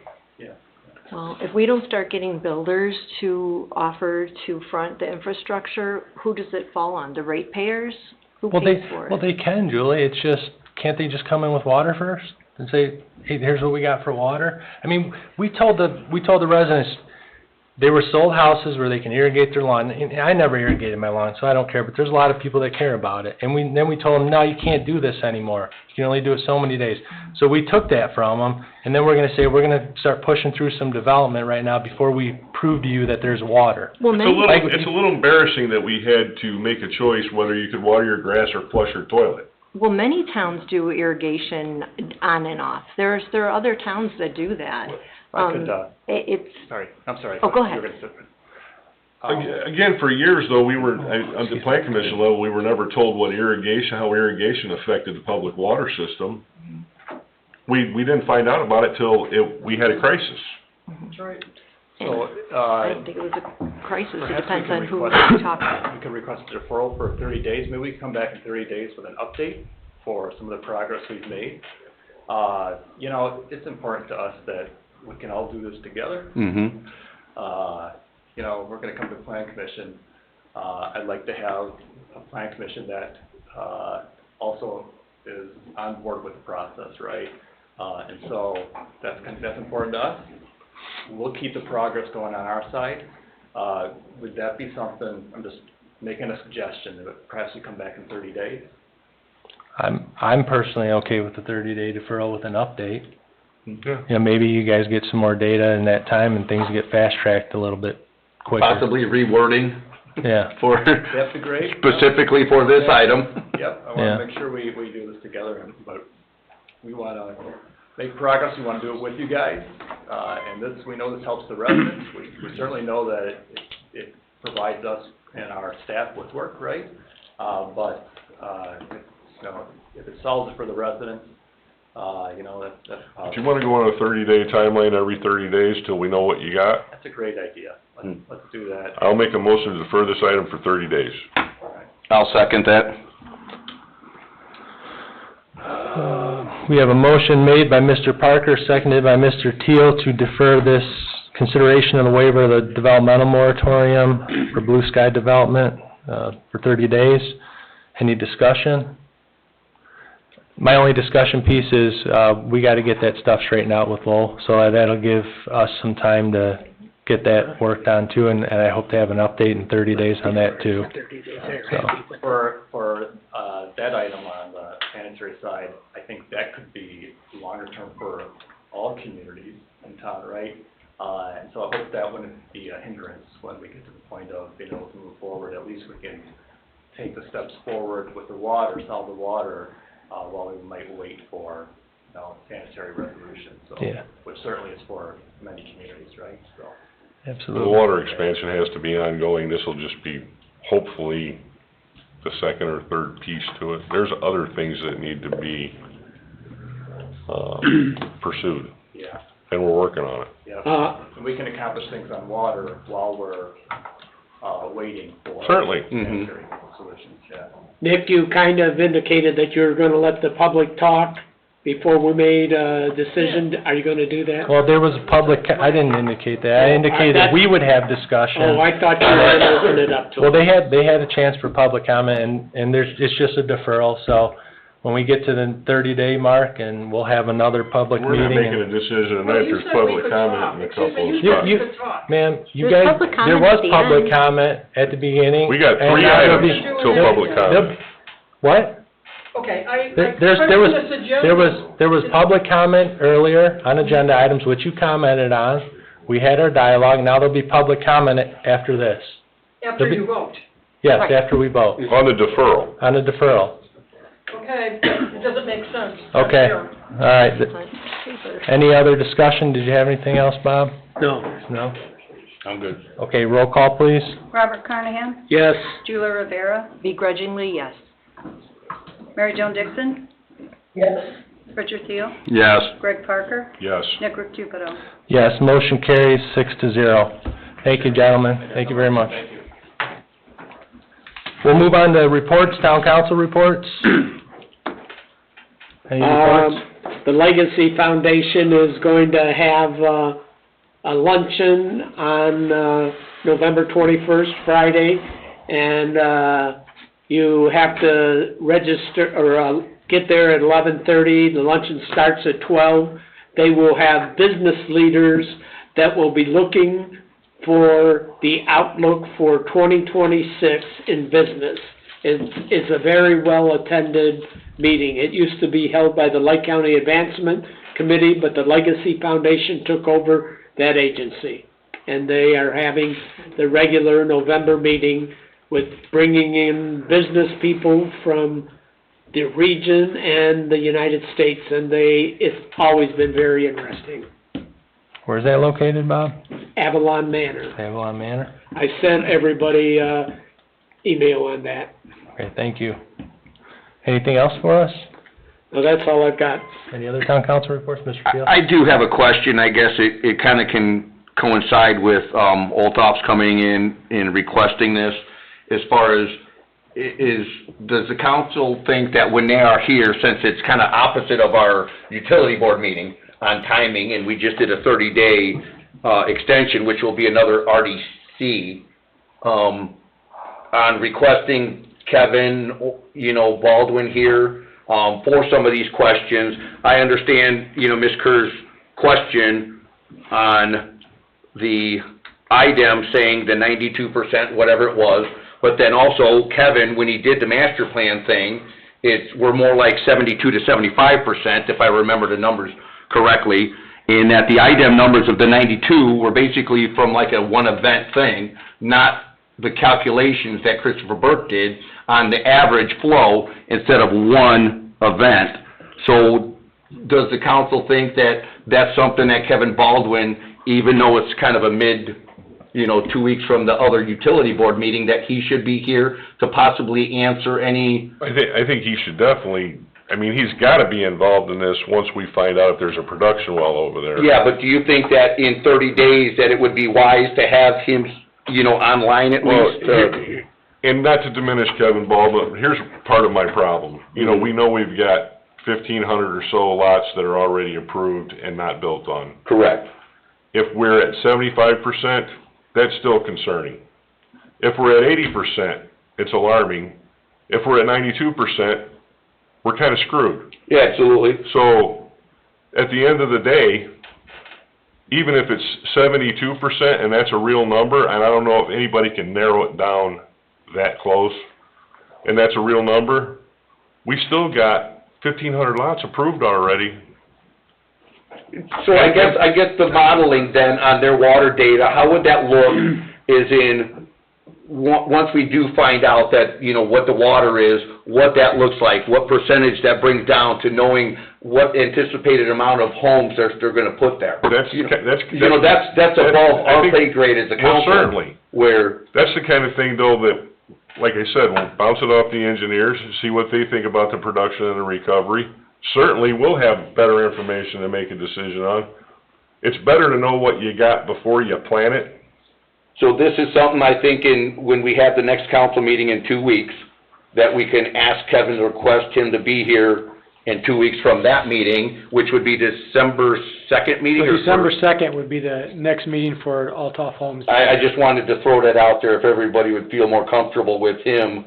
I'm certainly okay with Kevin being here. My only thing is even with him here, he can come up with better information for us or calculations if we know what that thing produces. Yes. If it produces, if the water quality is good. Can we have him here on, the November 19th meeting to kind of, see if he's got any kind of guidelines, which, we can ask him questions that we may need to have clarification, so we don't have to think about something he says on December 2nd. He should be here anyway, because that's a utility. He would be here on utility board meeting, Bob. The utility, the 18th. Even if they're talking breaking ground in 2028, there's a lot that can happen between now and you see how slow these things go. Oh, yeah.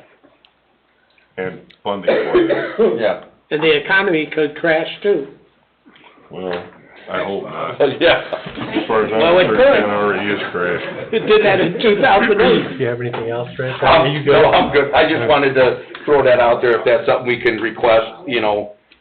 Yeah, I'm okay with whatever. More input, the better. Yes. Yeah. All right, thank you.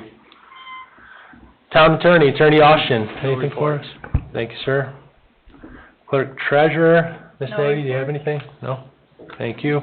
Town Manager, Mr. Eldridge? Yeah, I have a couple of things to report on.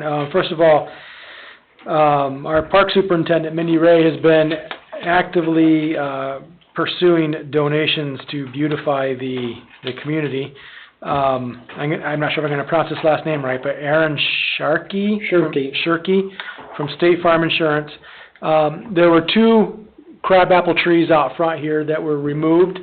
Aaron Sharkey from State Farm Insurance donated 2 9-foot Norway spruce trees to be planted on the town grounds and replace the 2 crabapple trees. Also, with the passing of the tree ordinance, the city tree ordinance, Leo's Garden Center here in Cedar Lake is pledged to donate 1 10-gallon tree planted for the next 3 years. And then the last thing I have is Clerk Treasurer Jennifer Sandberg. She received her Certified Municipal Officials certification and was recognized at this year's AIM Summit in French Lick. And that is all that I have. Thank you, sir. Only one item there. We used to have a Christmas tree up by the utility pole in the center of the grounds. And, I don't know who did it, but somebody weed whacked all the bark off, and it killed the tree. Mm-hmm. And that used to be a tree that was right up there where everybody that drove down Morris could see a lit tree. I would like to get a tree back up there again. We're going to have some discussions tomorrow with the chamber on the Christmas tree lighting, or where we're going to put the Christmas tree for the town lighting.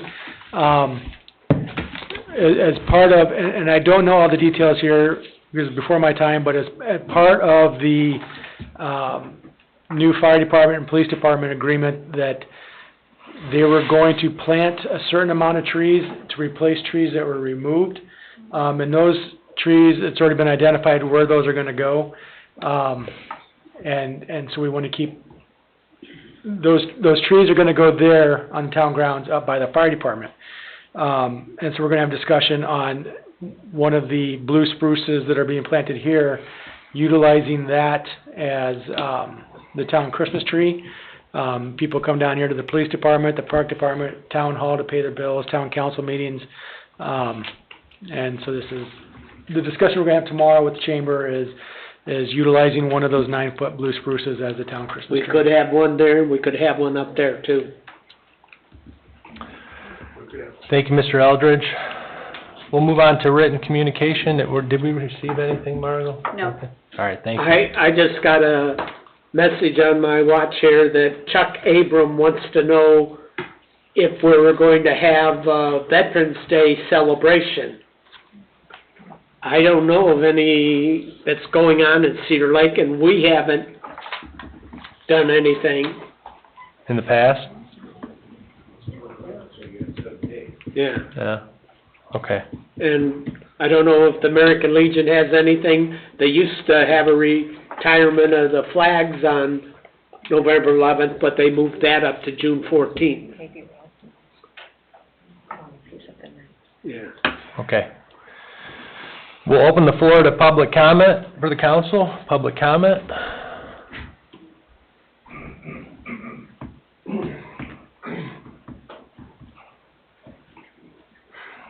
Good evening. Good evening. Terry Broadhurst, 631 North State, representing my property here in Cedar Lake 631 North State, Lockport, Illinois. Representing my property here in Cedar Lake at 14513 Morris. The reason I came up here this evening is I wanted to backtrack just a little bit to considering the waiver of development moratorium. Now, I'm not arguing the consideration at all, but in the discussion, there was some comments made and some things discussed, and I don't think they were discussed early enough or even to the fact. What worries me is there was discussion about volume and capacity, and I don't know if everybody's actually understands volume and capacity. Volume is what replenishes your capacity. Your capacity is what your residents use. Now, even though these wells will have volume and be able to put capacity in existing tanks, that still won't create more capacity, which more houses need. Sure, we'll have more volume, but we won't have more capacity to feed another set of 1,000 or 500 homes. Now, you talked about the water tower wasn't needed right now. They're talking about building in 28. It would probably take them that long to build a water tower to attach all those homes to. I've been in this room for 4 years, and I've watched the ratepayers build towers based on all the infrastructure undone as developers build more and more homes. It keeps falling back on the tax-paying citizens to do the upgrades to accommodate the capacity needed for all of those homes built in the last 12 years. To accommodate people to flush in their toilets and making that choice, Greg. I agree wholeheartedly. Nobody should have to make those choices. But when we allow developers, and we're going to jump over a water tower again, instead of saying, you know what, you want to do this, do it right. You're going to build that many homes, we're already short water, we're already short capacity. Neil sat there and said it best, that it doesn't matter how much water you can pump if you don't have a place to put it. That is the facts. So putting 2 pumps or 2 wells on that property is a great thing, but having no place to put that water is not going to help all the homes being built and the homes that have lack of pressure as is. It's only going to take pressure from them because you're going to be adding homes to a system that's taxed on the amount of towers we have existing, which have all been bought and paid for by ratepayers instead of bought and paid for by developers that are making all the money on the homes built. Again, capacity is what homes run off of, volume is what replenishes that capacity. If we don't have a place to put the water, we won't have enough water to build more homes. Thank you. Thank you, Mr. Broadhurst.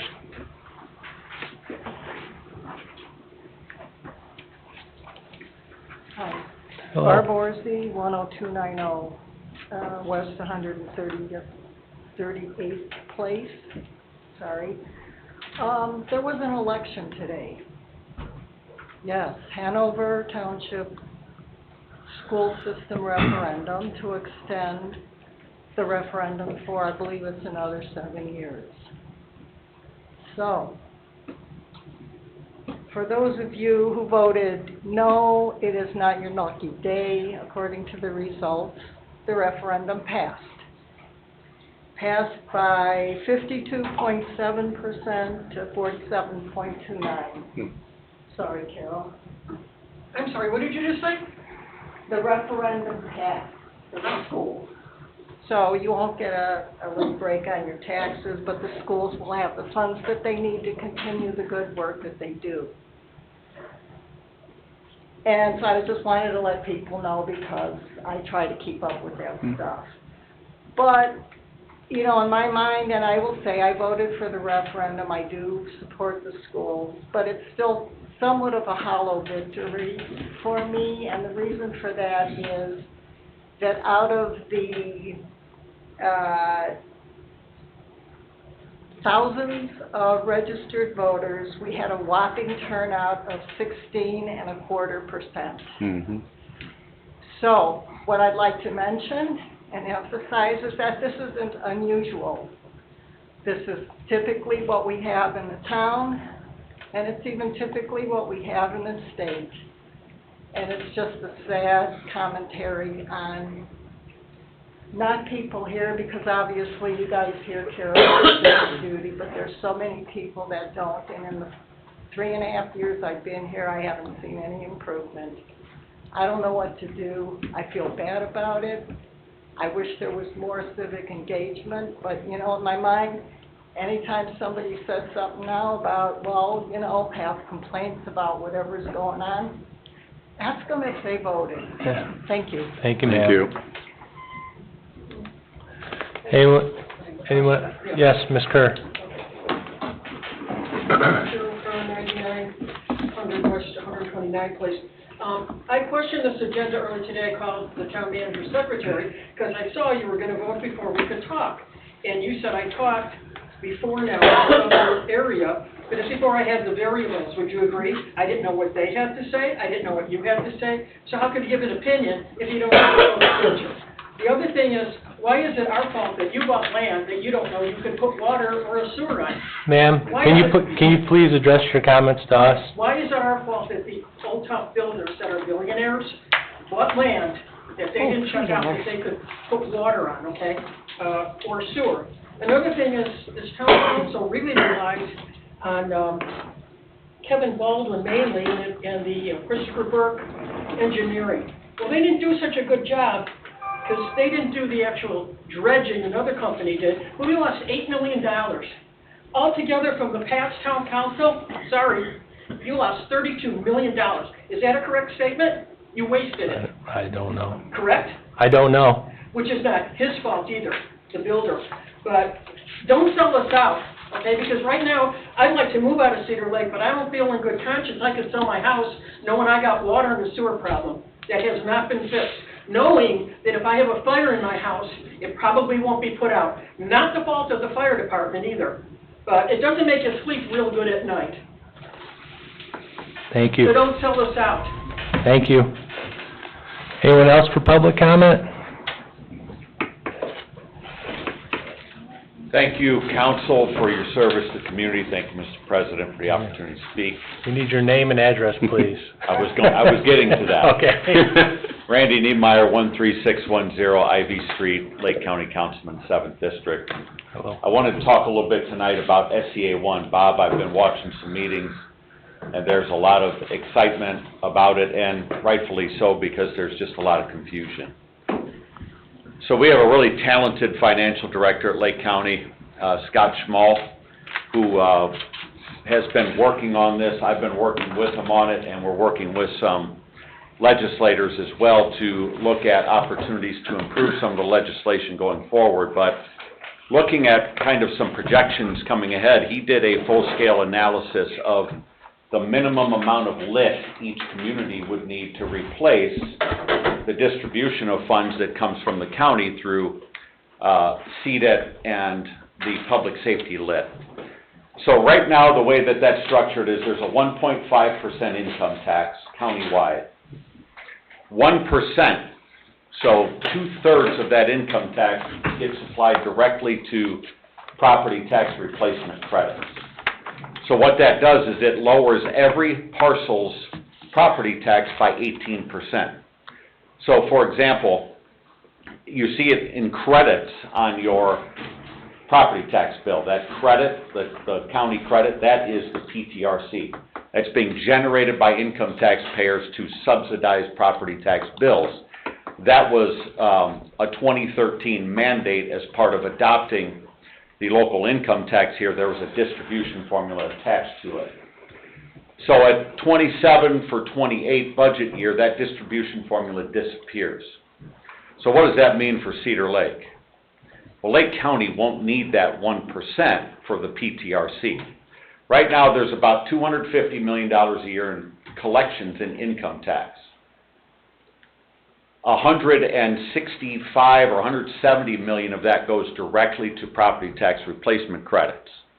So that lowers the parcels even of people who don't pay income tax. So that's your industrial properties, commercial properties, everything gets that benefit of the PTRC.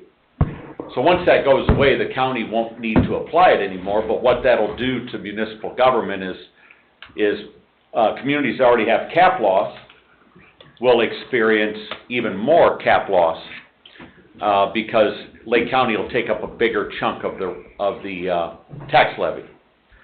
So the ways that we're approaching this right now to try and combat some of this is if we get rid of that 1% of lit, that gives every municipality a little more space, if they need it, to issue local income tax if needed without going over where we're currently at right now at 1.5%. The projection on Cedar Lake to replace the CEDAT and public safety LOIT is 0.11. That's the minimum amount of tax you would need to issue on the lit in order to replace the current distribution that comes from the county. Now that doesn't include the loss of property tax revenue through the adjustments through SEA 1. Those projections and those revenue streams will have to be replaced. You might want to do it by lit, or you may want to look at other sources. We had our attorneys go through a full-scale analysis of every revenue stream that comes into county government and the enabling statutes of those revenue streams, and what we found is that we've got some pretty narrow lanes of revenue that come into the county that we can't use for operations purposes even within those departments. So we're working with legislators to adjust some of that too, to reduce the general fund burden that the county has on the tax levy. And what that'll do is help to loosen up that cap space that you need to collect your full levy, but also minimize your income tax impacts on your community. Now, I've talked to Scott about this, and I've talked to several communities I represent about this. If you would like Scott to come in, kind of go through some of these highs and lows of this, we're trying to collaborate with as many communities in Lake County as want to, so that we can work together to make sure we minimize that negative impact that could happen in the 27 for 28 budget year. So I'd be happy to be as helpful as you'd want me to be, but I wanted to just give you a little update on what we're working on at the county with SEA 1, where we put together some math initially to eliminate that 1% of the income tax and lower county's burden to a 0.5, 27 into 28. And then we'll have to look at how we backfill the townships from there as well, because the county will have that ability to adopt a small lit to be able to backfill the townships for some of their losses. Very good. We've been told at our last meeting that we're going to lose $826,800 in 2026, and we don't have an option of any local income tax till 2027. And so, out of what you just said, how do you think that will affect our loss? It won't affect your loss next year, because none of that starts until 27 into 28, where municipalities can issue an income tax if they need to. Right. This is going to be a bumpy road over the next 18 months or so. It's going to be really tough from a government funding standpoint, but adjustments have to be made. I mean, we've eliminated about $2 million worth of positions at the county. I wanted to go further, but that makes people pretty uncomfortable. But we've got to continue to work at this. And Julie Altoff told me that they're going to try to make some adjustments in the 2026 legislation. So what they're working on is what's called the allocation within the levy. So what we had here, what happened was property tax assessments are done by trending. Part of that are market comps. And you don't have a lot of market comps for things like US Steel or BP, right? And also the DLGF took over the assessment process of those large industrial properties back some years ago. And what we've actually seen is the land value and improvement value of those properties shrink. That burden got shifted to homeowners because there's more market comps, so they were able to update it quicker. For example, a homestead in Cedar Lake went up 76% between 2019 and 2024 in net assessed value. In Cherville, the Walmart went down in assessed value by $1 million. That doesn't make any sense.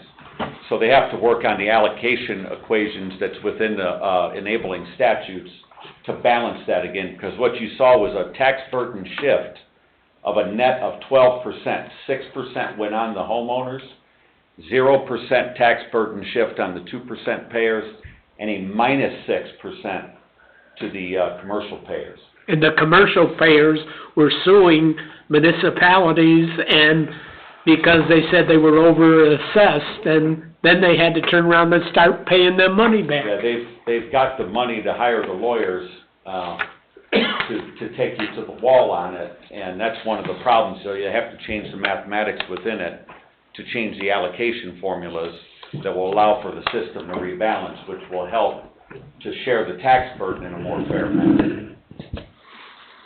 We appreciate it, Randy. Yeah, and Nick, if you need information or you want Scott to come to a meeting, be happy to bring him. He's offered his help to anybody that wants to help, and he's been working with our legislators too to try and make some of those tweaks that'll help all of our communities here in Lake County. I wouldn't mind them coming. Yeah. Yeah. Okay. Yeah, let me know sometime when you got time to dive into stuff that's really boring. All right. Yeah. All right, thank you very much. Thank you. Anyone else for public comment? Anybody online, Miss Nagy? No, sir. No? Okay, public comment is now closed. Our next meeting will be Tuesday, November 18th, 2025 at 7 p.m. This meeting's adjourned at 9:13 p.m. Everyone have a good night.